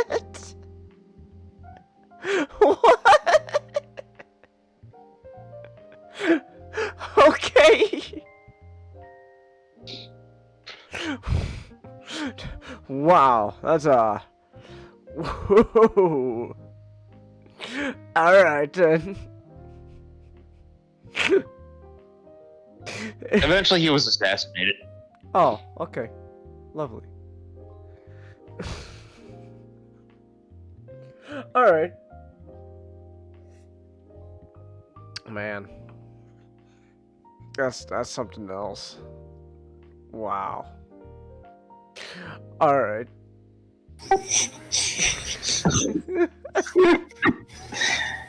So like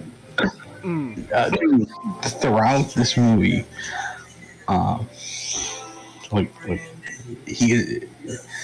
Adam Driver's gonna build the world's most expensive neighborhood by using a material that he created called Megalopolis, which is just like this super material, because it not only can you create like what can only be described as like clear structures that are even stronger than concrete.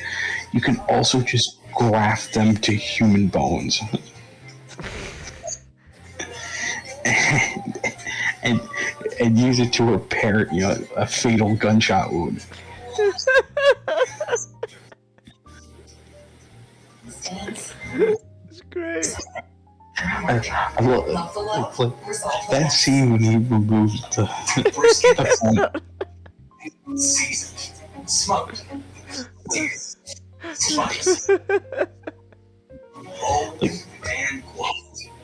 a whole. This entire film has a weird rhythm to it, because and I know this is intentional. Coppola in an act of trying to be like, in an act of trying to create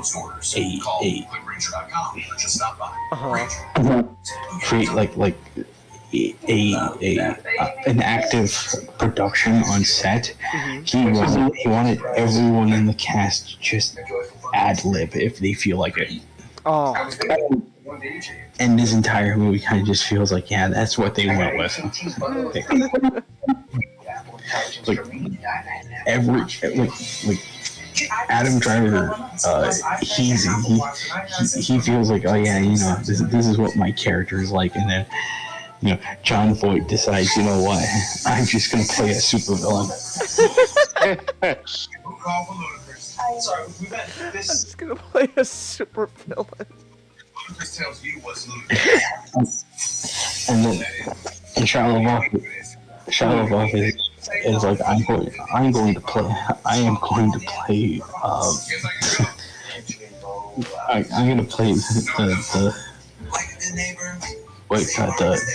the really smutty guy who takes all the power for himself. 7:46 a.m. Genuine Catholic Shia LaBeouf. Genuine Catholic Shia LaBeouf.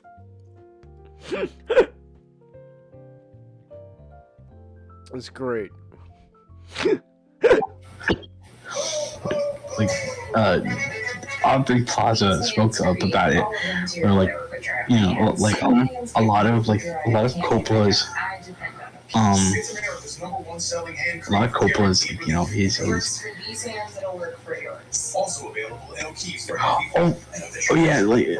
I found it, Changus, I found it. You were right. About 9/11? Yes. Let's go! That's great. Even though it was only there for like 5 seconds, that's great. We got 5 new seconds of completely all new original 9/11 footage. Completely original 9/11 footage. Like- found only in Megalopolis. Exactly. Still in theaters. That's amazing. They should put that on every poster. 5 new seconds You know what? They should. of 9/11 Of footage. 9/11. Wow. Guys, everybody stopped leaving at around 2.5 hours. Well, that's because that's when they showed the 9/11 footage. After that, there's not much more to the movie to give of substance. Well, you're in luck. The 9/11 footage only shows up like at the very end of the movie. Oh, So clever, Mr. Coppola, that was clever. That was clever. You made everyone stick through their entire movie for 9/11.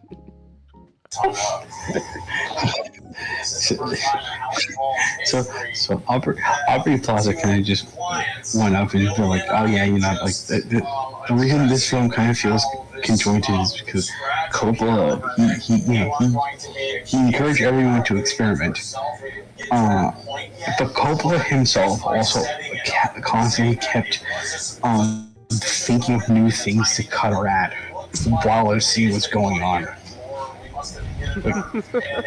Like he,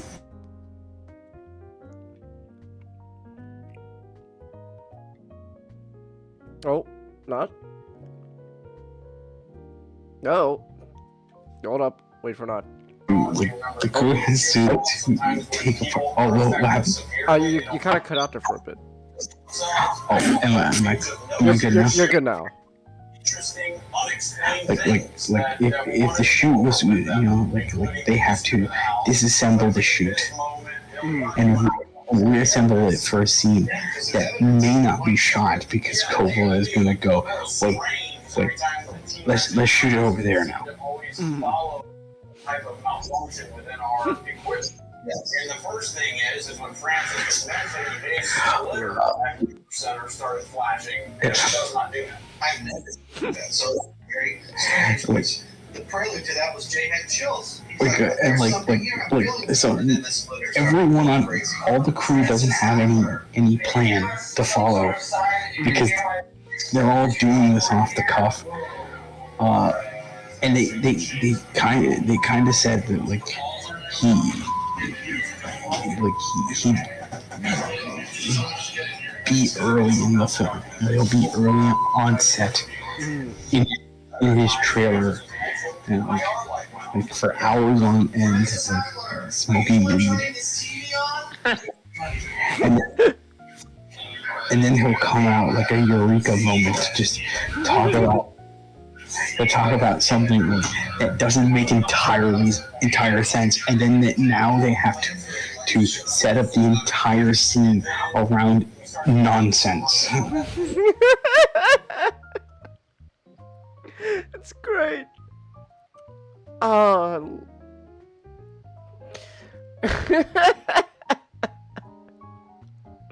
What a movie. What a movie, man. Oh. Coppola denied him smoking a doobie because he's been trying to lose weight ever since in 2017 because he was like back when Anthony Bourdain was still with us.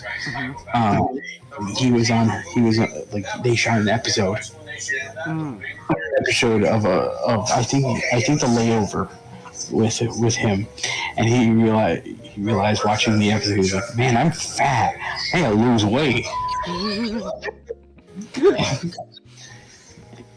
So he may or may not have been smoking the doobie. The visual effects team was fired. Oh, okay. By Coppola. Oh, okay. I don't know if this was another of that behavior that we just witnessed, but we felt like whatever energy inside of here needed because like there would just be moments of like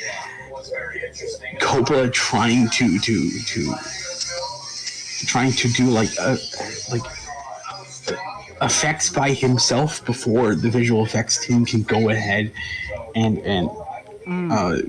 build it on what he wanted it to be like. So, like when Adam Driver came on set for the first time, Coppola spent 6 hours projecting an image on the side of his face. What? Okay. He was telling he wasn't telling the visual effects team any of this. You know, they could help him, but no, there's a 7-year-old man, like pointing a light camera and on the side of this man's face. It's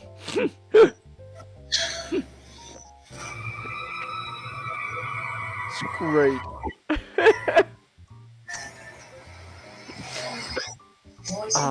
Wow. Cases that involve Okay. So like a lot of the people handling effects and production design are quitting and getting fired left and right. So when you watch this movie, you can probably understand why the reason for that, because like this movie has sets. But it also just feels like in the background there's also a blue screen. Like they green. It's like they green screen the background. So this entire movie kind of feels like it's filmed in a different dimension.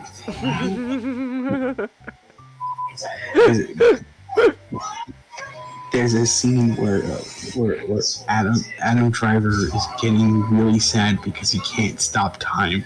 I know. And he goes through his Spider-Man 2 moments. Spider-Man 2 moment. Oh, my back.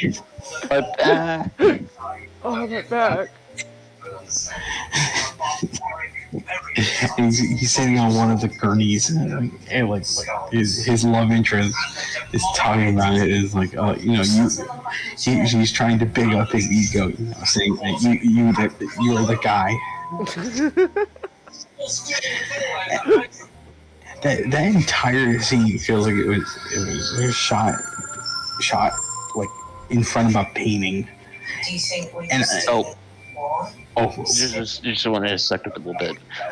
Julia, in real life, that's Caesar's daughter. Wow. She gets married to Pompey. Pompey? He's the big general of the time before Caesar beat him in battle. And was part of the triumvirate with Caesar and Crassus. Okay. The Egyptians cut off his head. Oh. And gave it to Caesar. And when Caesar found out about it, he was pissed because he was going to give him clemency. Poppy's an interesting dude. All right. Okay then. Sorry to interject. No, it's okay. It's perfectly fine.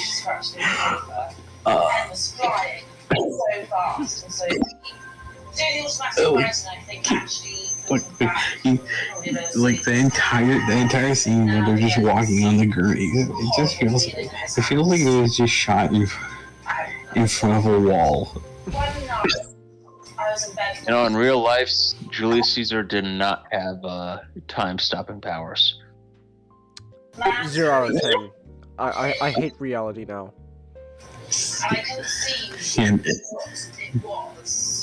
Honestly, my favorite part is just I remember I said this before. I remember the first thing I said to you, not when I was watching Megalopolis. I was like halfway through the movie. I was just telling you, I'm like halfway through the movie. Adam Driver stopped time like only twice now, but it was only like the first 10 minutes, and everything else is has nothing to do with time-stopping powers. What is this movie?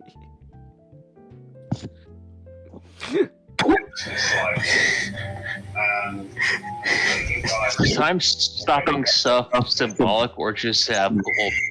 Oh, there's I don't know. It's a symbolic thing that the film acknowledges. Like Caesar, makes it. He symbolizes it as sort of his artistic process, where he can just stop time during a destruction of a building, and he can see how the building, that how each chunk can just come off the building, but in the film he is actually stopping time because Julia is Julia just magically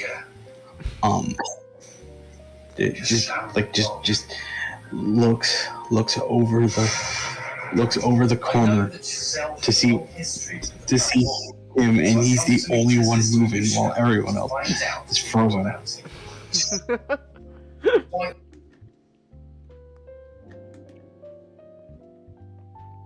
If it's symbolism, what was going on with the ending then?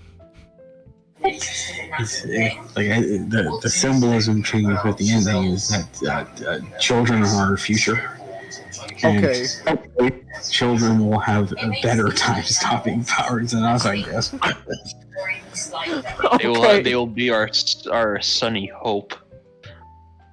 Our sunny hope. What a name!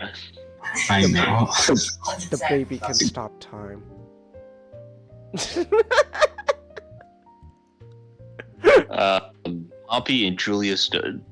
Julia died in childbirth. Oh, really? Yeah. That broke the alliance between Pompey and Caesar and caused a massive set of civil wars. Wow. Okay. Complete opposite of his life. Mm. The movie. Okay. Alright. Wow. Man. Oh yeah, something unique about Julia and Pompey is that they actually love each other. Okay. The Romans at the time mocked him for it. It was not mocked him, they teased him for it. It was hey, Poppy, he actually has a wife that he loves. Ooh. Imagine that. Imagine. Wow. Okay then. Alright. Man. Well,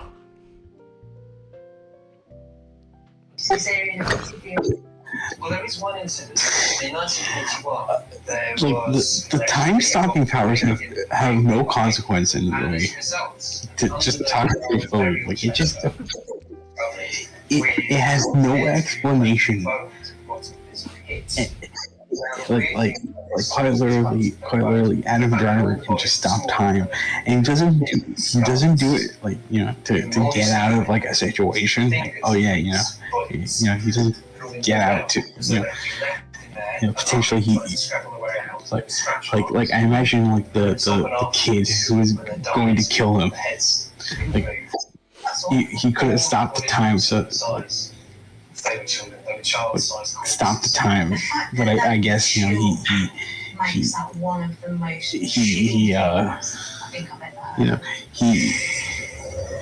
looking forward to he's blinded by children's futures.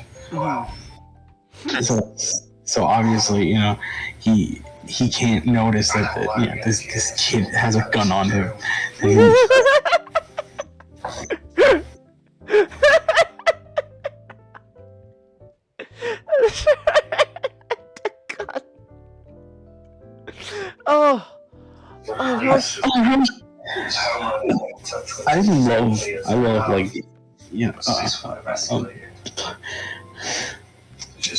I love Claudio's schemes in this movie, because all of them, because he kind of feels like he's Wile E. Coyote, where he's trying to ruin Caesar's life. Like by implicating him in sleeping with a Vestal Virgin, trying to ruin his plans for Megalopolis, until finally he tells Jason Schwartzman to get rid of him, and his plan to get rid of him is not Jason Schwartzman, Balthazar Getty. He tells Balthazar Getty, I want you to get rid of him. He hires a kid to go up and pop him. He hires a kid to pop him. Oh. It's in front of everyone. I know. Alright, it's getting late for me. I gotta go to sleep. Alright, you guys have a good night. Have a good night, Magic. Have a good night, Magic. Just gets popped. And then we go into the other trippy sequence in the movie. Yeah. It's like, oh, what a. I gotta know who was the editor of this movie. Who was the editing team behind this? They should get a raise or something. I know. Imagine having to, Should have bought Dixie. These weeks are risky business. Next time, get Dixie Ultra Plate. 3 times stronger than the leading store brand. Dixie, make it right. It may sound curious. So Cam McLaughlin and Glenn Scuttleberry. Scantleberry. Scantleberry. That's a name. Glenn has worked on the 2007 Transformers and Con Air. Oh. Wow. And the 2003 Texas Chainsaw.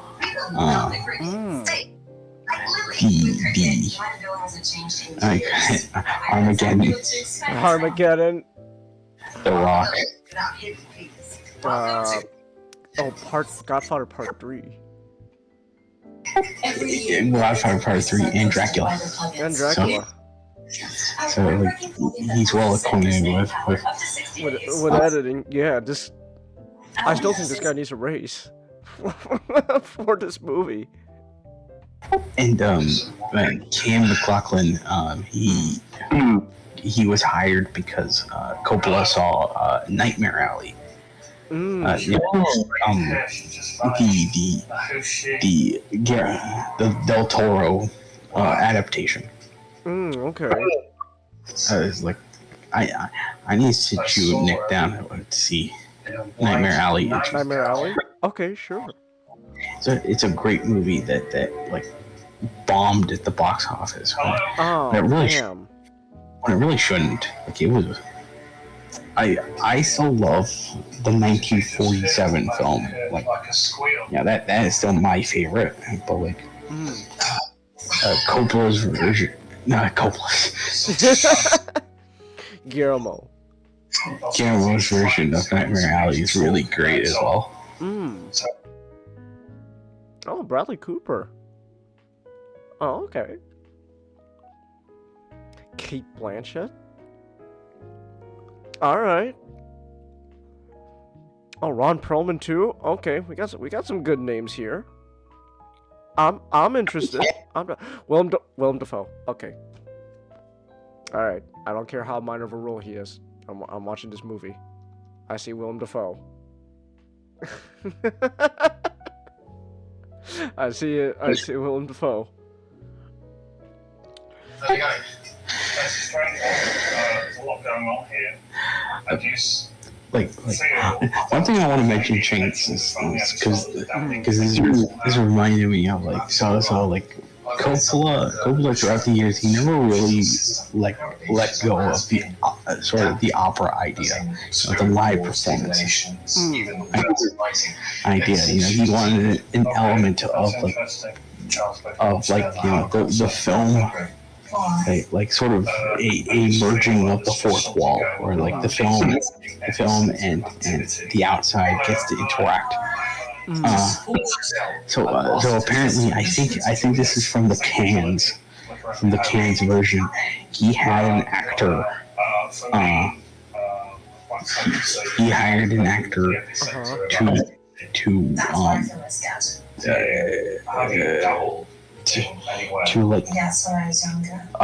do a piece while the film is playing.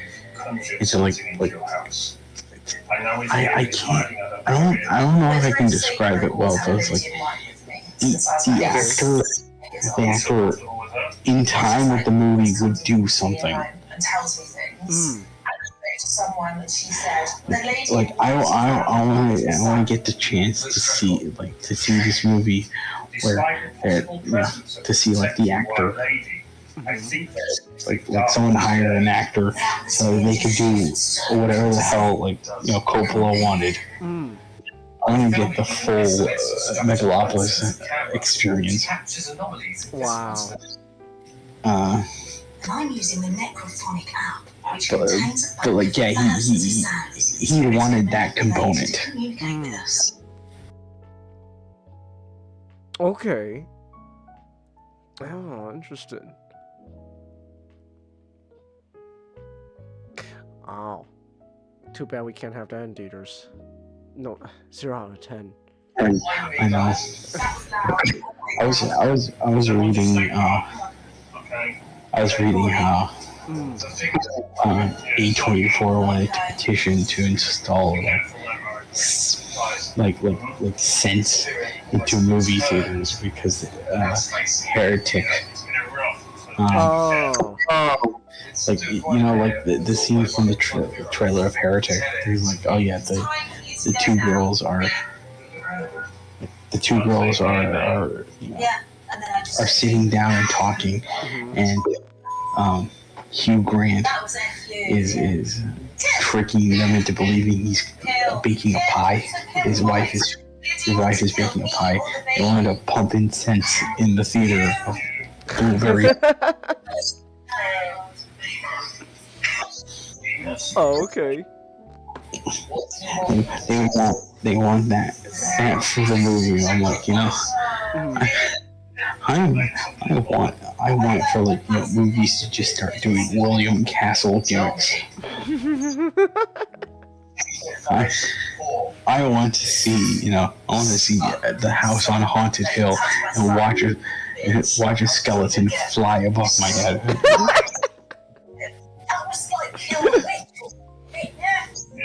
Oh, great. Will these theaters also accommodate for older films? It's like if they were watching Jaws, they just have buckets of water being poured on everyone. Yes. Like there should be a splash zone. There's a splash zone. Oh, and when they're putting chum in the water, they just dump chum on everyone in the audience. The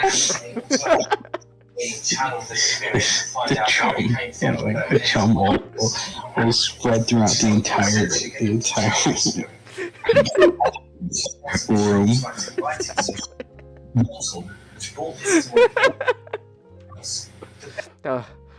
That's what's gonna get everyone back into movie theater. That's gonna get their butts in theaters again. We gotta get that 4D experience.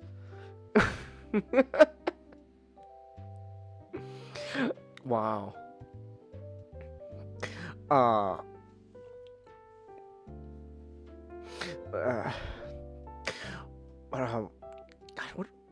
What else is there about Megalopolis though? I can go on and on, but I don't want us to just ramble on in eternity, because the trailer changes. I want to talk to you about the trailer. Because the trailer had was a part of controversy. I don't know if you. Yeah, because the trailer had false reviews, like false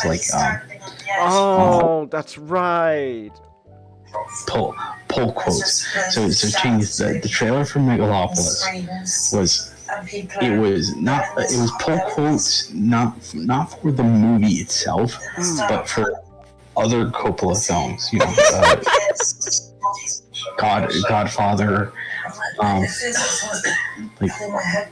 Godfather, Apocalypse Now, Dracula, and they were all negative pull quotes. They were all the ones that were crapping on those films. And the trailer kind of emphasizes this is like, oh yeah, these people, throughout the years, people have ignored genius. This is Lawrence Fishburne saying this. This is Lawrence Fishburne just saying, people have ignored genius, and people will continue to ignore genius. Already priming that Megalopolis is going to be a hidden gem. That people will see as an artistic masterpiece. But that trailer was controversial because some of the pull quotes they got from the critics weren't even about any of the movies that were mentioned. So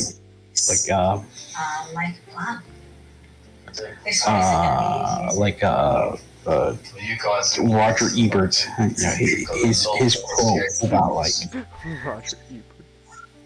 his quote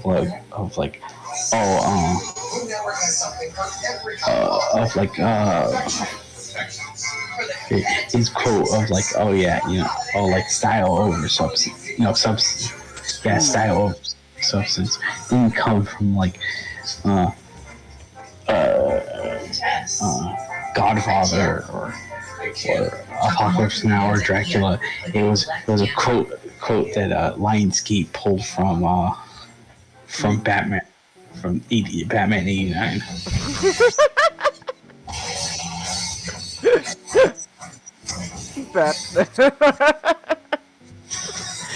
So these quotes are coming from movies that they're not referencing. Not even made by Coppola. Okay. That's amazing. I know.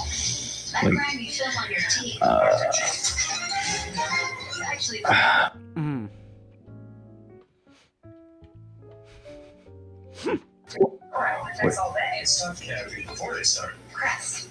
You never.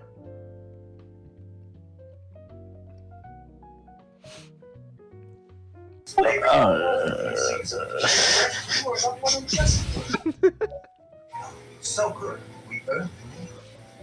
I love that my daughter still needs me, but sometimes Okay, wait. I now understand what. So it was a person. So the real life actor would walk on stage while the movie was playing. Oh, okay. And there's a scene where Caesar is replying to the audience.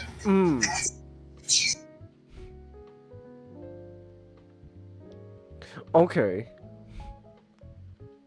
And the actor. Stuff, I guess. DQ, happy tasting. He loves that thing.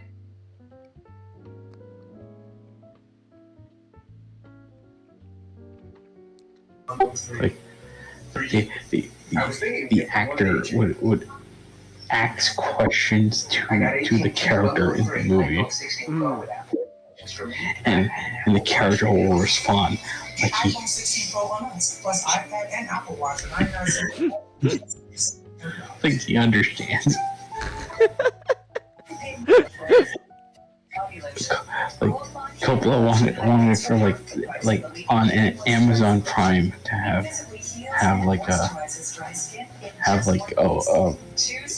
an Alexa function where Alexa would act like the actor, and just during that moment,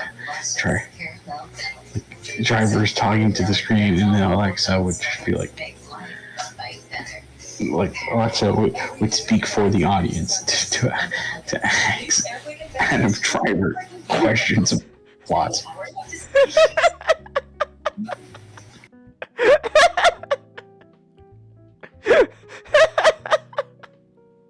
Okay.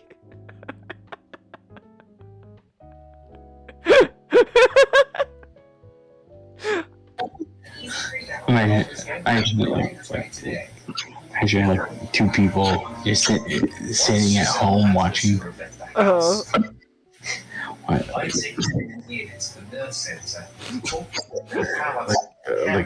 Sitting at home, watching the movie. They don't understand what's going on, and it's like Alexa turns on. Like, oh my goodness. Adam Driver starts speaking to them, explaining the plot.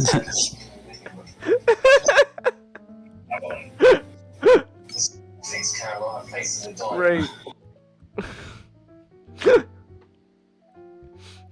Alexa, what? Alexa, what is the plot of the movie? Wow, that's amazing. You know, every home release of this movie, they should have Francis Ford Coppola just show up in your house to help explain things to you. I don't know how they would make it work, but it'll happen. Mark my words. It'll be a hologram. It'll be a hologram.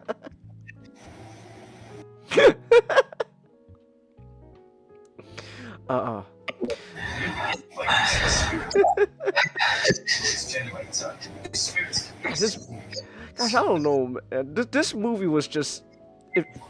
Rewatching this movie, like... This feels like something that, like... Is like, you could say a lot about it, but, like... I feel like this is one of those things where, like, it's best if you just, like, experience it for yourself, because it's an experience. I want everyone to experience Megalopolis for themselves, because I feel like it becomes it'll become like a Rorschach test,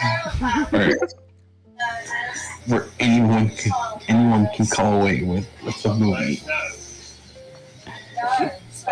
being about anything, and almost all of it probably won't be anything that Coppola wanted people to walk away with. So I'm going to just do the PvP burst session, okay? We'll play this back. What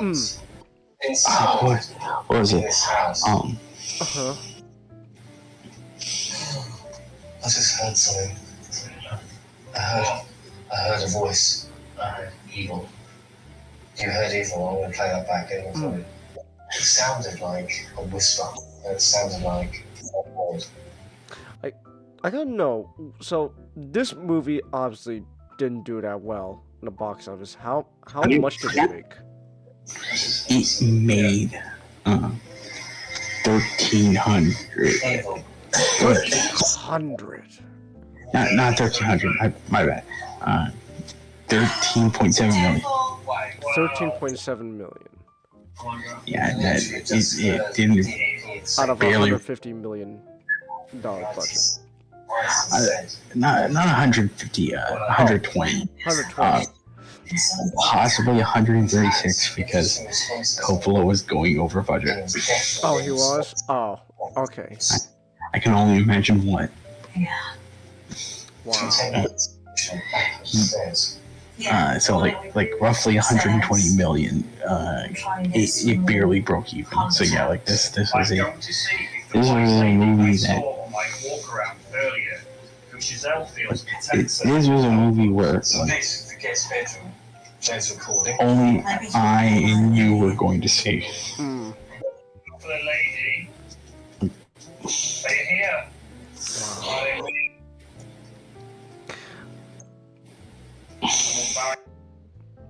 So, oh no, go ahead. I just wanted to mention one of those amazing things. This was on its second weekend. It was competing with the Joker. It was competing with Joker? On its second weekend, yes. Wow. So, like, you had Megalopolis, you had the Joker, and then you had the Wild Robot. Oh. Yeah, it was good. But you can guess which one of the three make packets of money.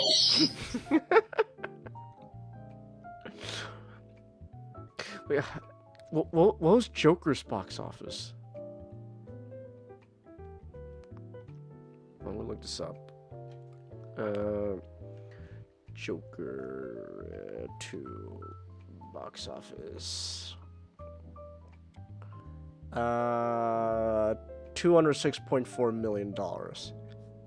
It barely made back its money. But in the process, it was a $200 million loss for Warner Brothers. Damn. It didn't break a profit. All right. Wow.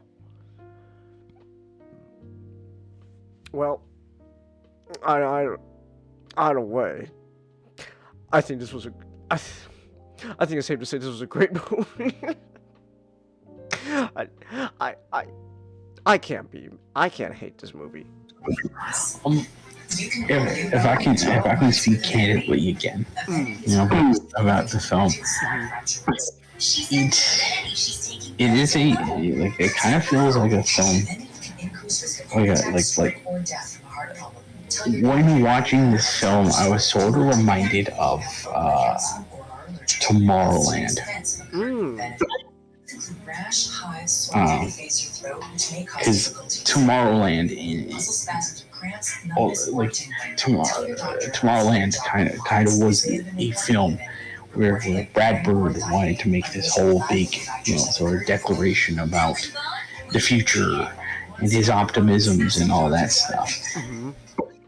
And oddly enough, they kind of feel like they came from the same place, where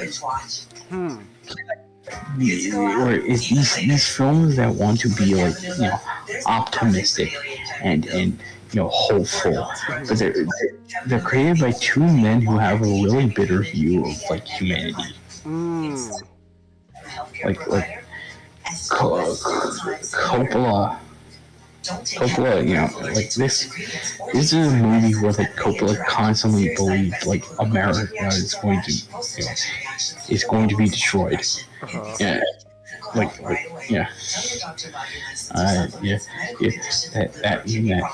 quite literally that fascism that happens was Shia LaBeouf supposed to? So I knew going in that Coppola wanted to make a comment on the Donald. Was Shia LaBeouf supposed to be his stand-in? Yes, because he was a populist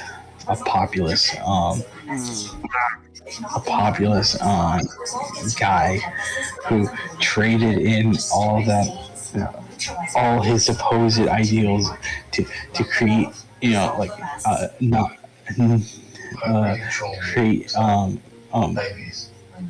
family-friendly Nazism.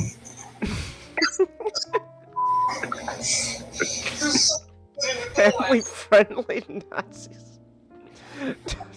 That's a statement. Okay. Because because they were like Nazis, but like all they did was like riot. They rarely killed people. They rarely killed people. Not the last one. When he's watching. I don't understand. They're like Nazis, but they're not killing any people. This movie sucks. like these people are also like they're willing to go go fascist, but like Adam Driver giving them a speech about how the better future is coming, like ultimately makes them think, wow, fascism is kind of lame. Wow. You mean to tell me fascism is not cool? Oh my goodness. Wow. Like this film kind of talks about how there's it's like someone will come along and create a utopia, but it doesn't have a huge respect to a lot of people. Like they, like a lot of normal people in the film are kind of just always lashing out and being violent.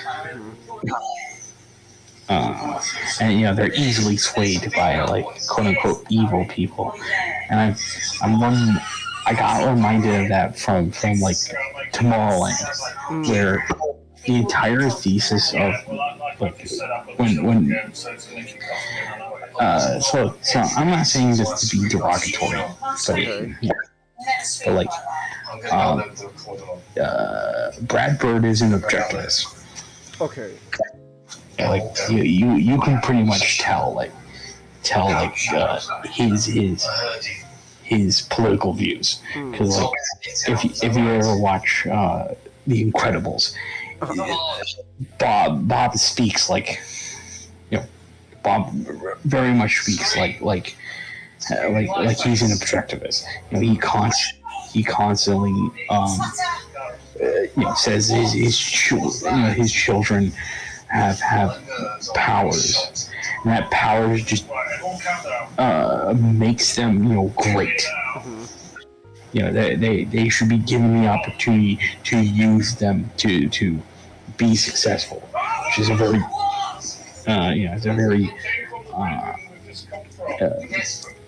objectivist talking point. People will have talents that allows them to rise above other people.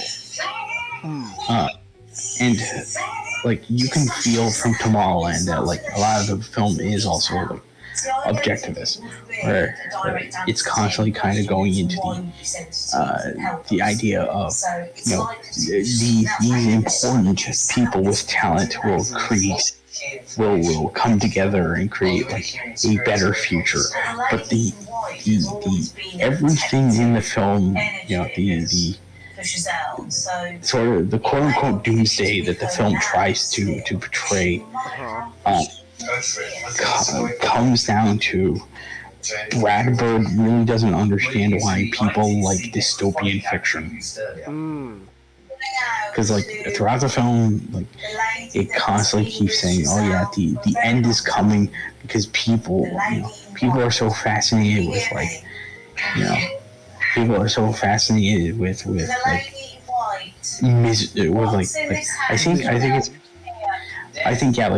people are fascinated with like terrible worlds because they want misery in it, and that's not really the case. People like dystopian things like cyberpunk and all that stuff. It's because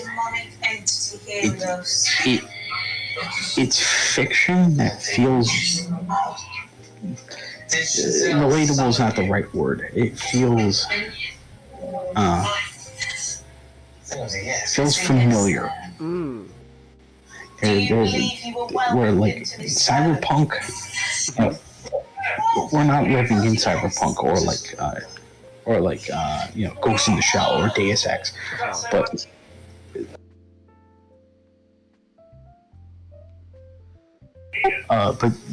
those fiction, like those pieces of fiction, have ideas that like we see in our everyday, that like we can point to and be like, oh yeah, there is something like that we have now. We have VR, we have surveillance, we have we have smartphones which kind of act like glass tablets that you can point to, and it'll change its picture. So we have technology that, like, oddly enough, came from a lot of dystopian stories, and it came from utopias. And like, because it's really hard to make utopian fiction, because half the time it kind of comes from a sense of ideology. It feels like someone is trying to sell you something more than someone is trying to create a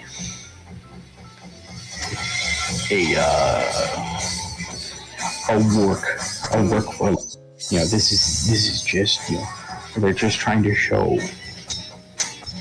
a perfect society objectively. To bring up Star Trek, Star Trek is a,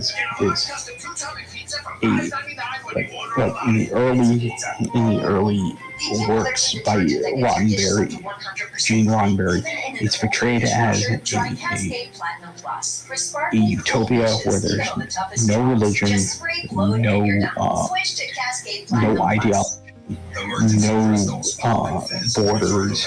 Everyone has become a united force. There is no scarcity. So everyone's needs are met. So everyone can now focus on going up to space and exploring the quote unquote final frontier. Gene Roddenberry, a lot of Star Trek is poured into his own ideas of how he'd like the future to be.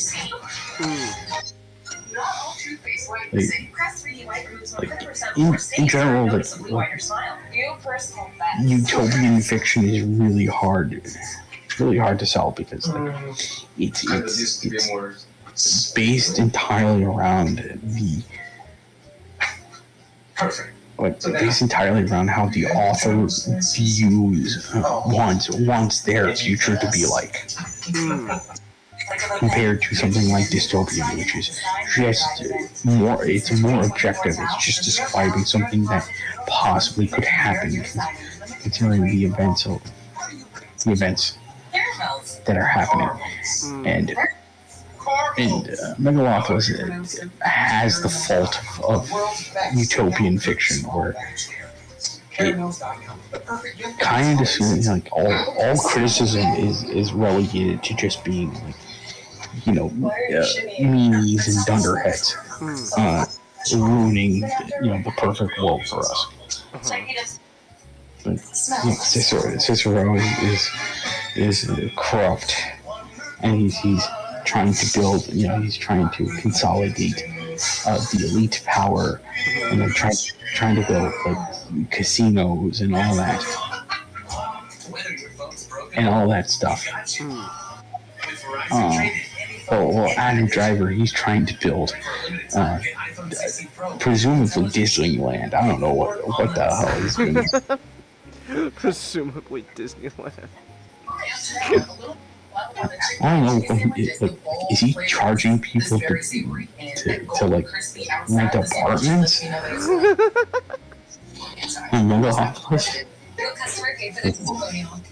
Is he? I don't know. Is he gonna have like restaurants? Who pays the electric bill? they can remove it. New Rome's got to pay the electric bill. We've created a crossing light. Our taxpayer money's gotta pay for the rent for all those people. Camera. Amy, do you want to record using this? It feels a bit childish because it's constantly trying to say like, oh yeah, you know, it wants to be inspiring, it wants to be hopeful. But when you try to bring up criticism, it tries to label you as, you know, like greedy or a fascist. Like, and Caesar's only flaw is that, oh, you know, his wife killed herself because presumably he worked too hard to build utopia. Like, Caesar feels less like a character, more just like Coppola's self-insert. He's this guy, you know, he's just this guy trying to make a perfect world, and all the meanies are coming out and throwing sticks and rocks at him. Those meanies, my gosh, how could they? And so sort of like Tomorrowland, there's just that baggage that this film kind of carries with it, where they're optimistic stories being written by pessimists. And like, I'll rewatch. I'm gonna keep rewatching Megalopolis. You know, just you know, like to say it in the best possible way. You know, this is entirely what Francis Ford Coppola wanted to make. There was no one who stood in front of his vision, you know, and tried to adapt it to fit for a wider audience. No, it was these inane ramblings are all him, and it's Coppola unfiltered. Unfiltered Coppola. Unfiltered Coppola. That's great. Ah, that's great. Unfiltered Coppola.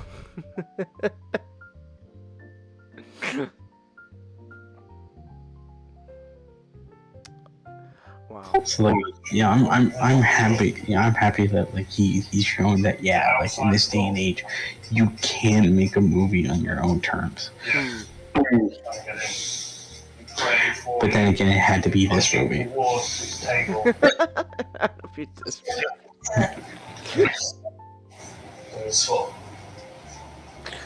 Wow.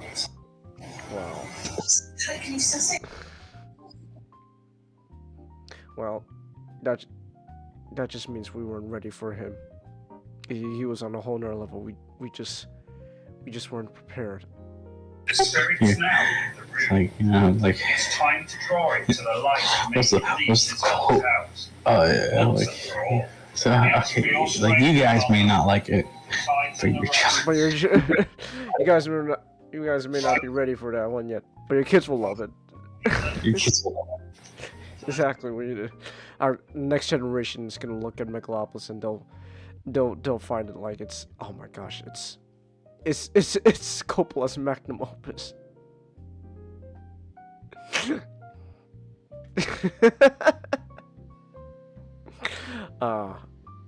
So yeah, I would love to watch Megalopolis again.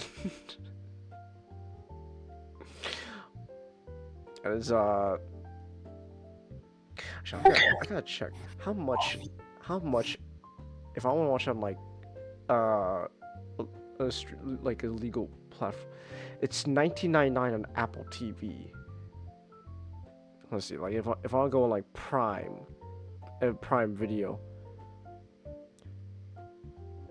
there is no buying option. It's just renting. Wait, what? Wait, Wait, hold on. Maybe it's a broken page. Hold on. Wait a minute. I'm actually. I didn't want to look this up. Wait. No, you can't. You can only rent Megalopolis on Prime Video for $20 for any quality, Ultra HD, HD, SD, all $20. So you can't buy it. You can only rent it. So so every time you want to watch this movie, it's like going to the movie theater. This is Coppola's future. We have to get with the times. He's ahead of the curve.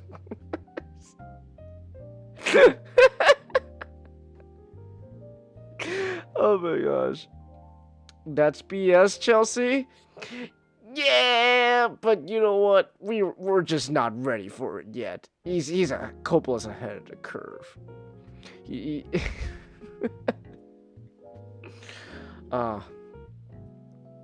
Well, if you don't wanna keep paying $20 every time you want to watch this on Prime Video, there's other options out there. There's other options out there. That's what I did. There are other options out there. So, yeah. Oh, excuse me. Alright. Oh, excuse me. I'm a little gassy. Goodness. Alright, so. Anything else you want to say, though, about Megalopolis? Not?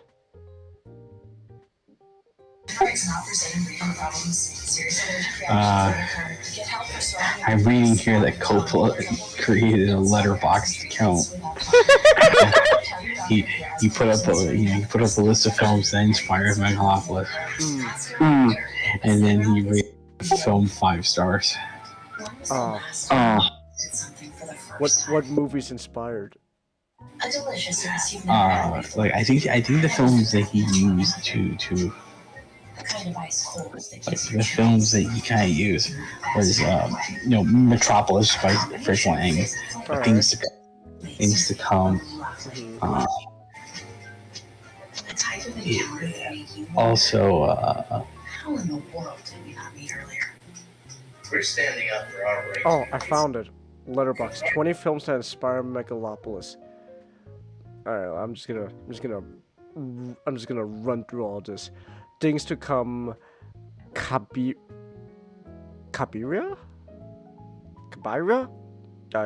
I'm butchering it. Beauty and the Beast, 1946. Eyes Wide Shut, Raised Red Lantern, Citizen Kane. Let's go, Citizen Kane! Caesar and Cleopatra, The Invisible Man, 1933. The Fountainhead? I've never heard that one before. That's a film based off of Ayn novel, The Fountainhead. Oh. The Best Years of Our Lives. The Manchurian Candidate. Spartacus. I am Spartacus. The Red Shoes. There's a movie called Persona. Persona! Pygmalion? I'm probably butchering that. Ben-Hur, 1959. The Hudsucker Proxy. One-Eyed Jacks. Chungking Express? That's a movie. Though. You could just I could probably spell it out for you if you can show me. Oh, Pygmalion? Here, I'll put this in the back room. There we go.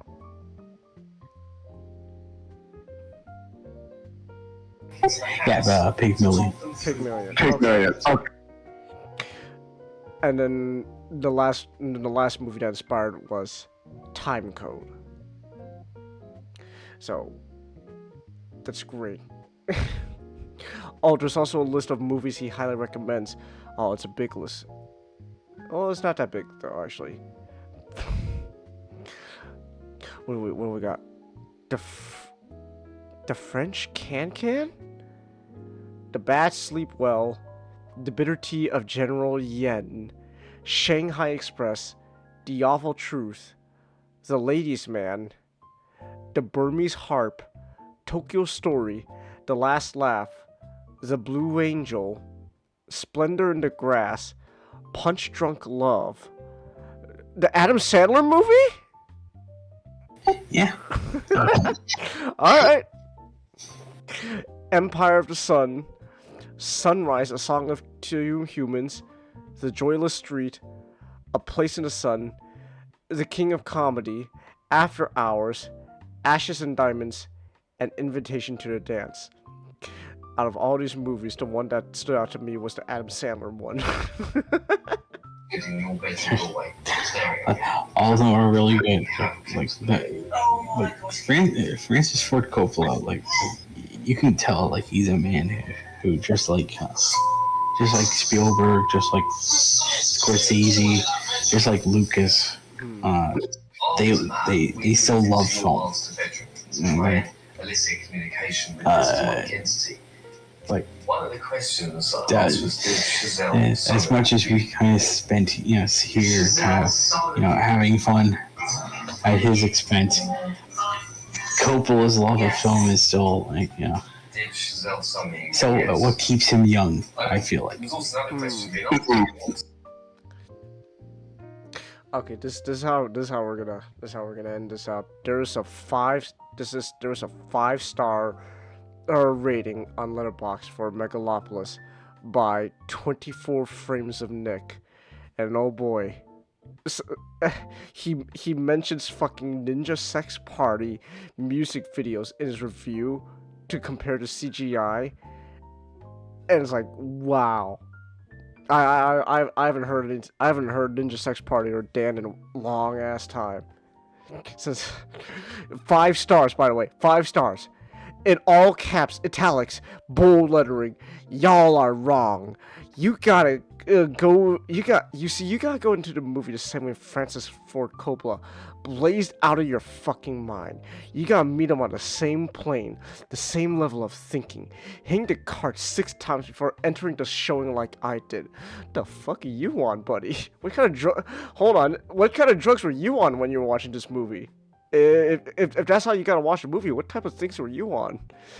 And only then will you find out this is the best anti-drug PSA ever. This movie made me genuinely want to avoid weed for as long as I live. If this movie is any indication on what smoking for 2 years straight has done to my mind, then holy shit, I'm fucking scared sober. There's unbelievable levels of self-sucking going on here that, you know what, I respect. He respects it. To push your life to get your dream project done is absolutely admirable, even if the final project is doo-doo from a butt. I won't call it complete doo-doo. Come on. Be nice.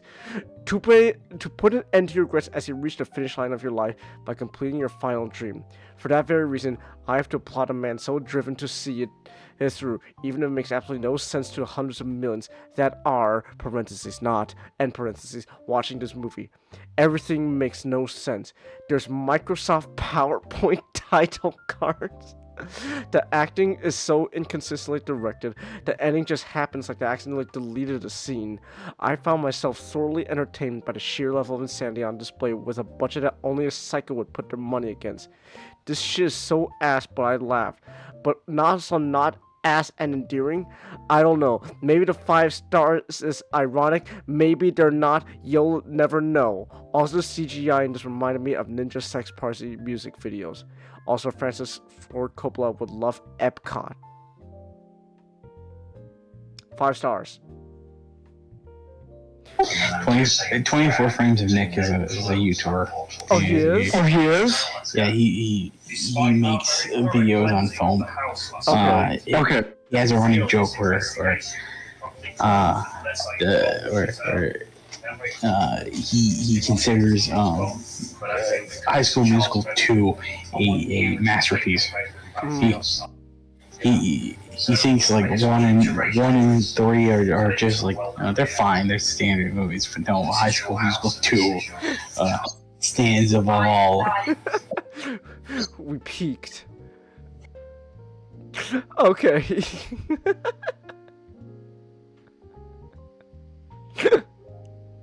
Wow. Well, there we go. That's a 5-star letterbox review on Megalopolis. So yeah. Also, right underneath it is a 1-star review. 138-minute cinematic equivalent of someone showing you a YouTube video they promise is really good. Thank you, George Fenwick on Letterboxd. Alright, well, go watch Megalopolis. I say go watch it. It is an experience. It's an experience. And one that I don't regret. So, yeah. Alright. And with that, unless you got anything else to say, not? Oh, it's your birthday, Chelsea! Happy birthday! Happy birthday, Chelsea. Happy birthday, Chelsea. Let's go. Alright. Alright. That said, thank you. No problem. Happy birthday, girl. Alright. So, with that said then, we're gonna end this podcast here, because we spent most of the time talking about Megalopolis, because of course, it's peak. It's peak Coppola. So yeah. So with that said, then we are going to end this stream here. Tomorrow, unless something comes up, I hope not. I hope I'm not jinxing myself. Tomorrow, we shall finally have Sonic Sunday return. We're gonna go back to reading the Archie Sonic comics, unless, of course, you know, it's too cold for Nick, because it is genuinely cold where Nick is. So, thank you everyone who came. Thank you everyone watching on the replays. Until next time, good night.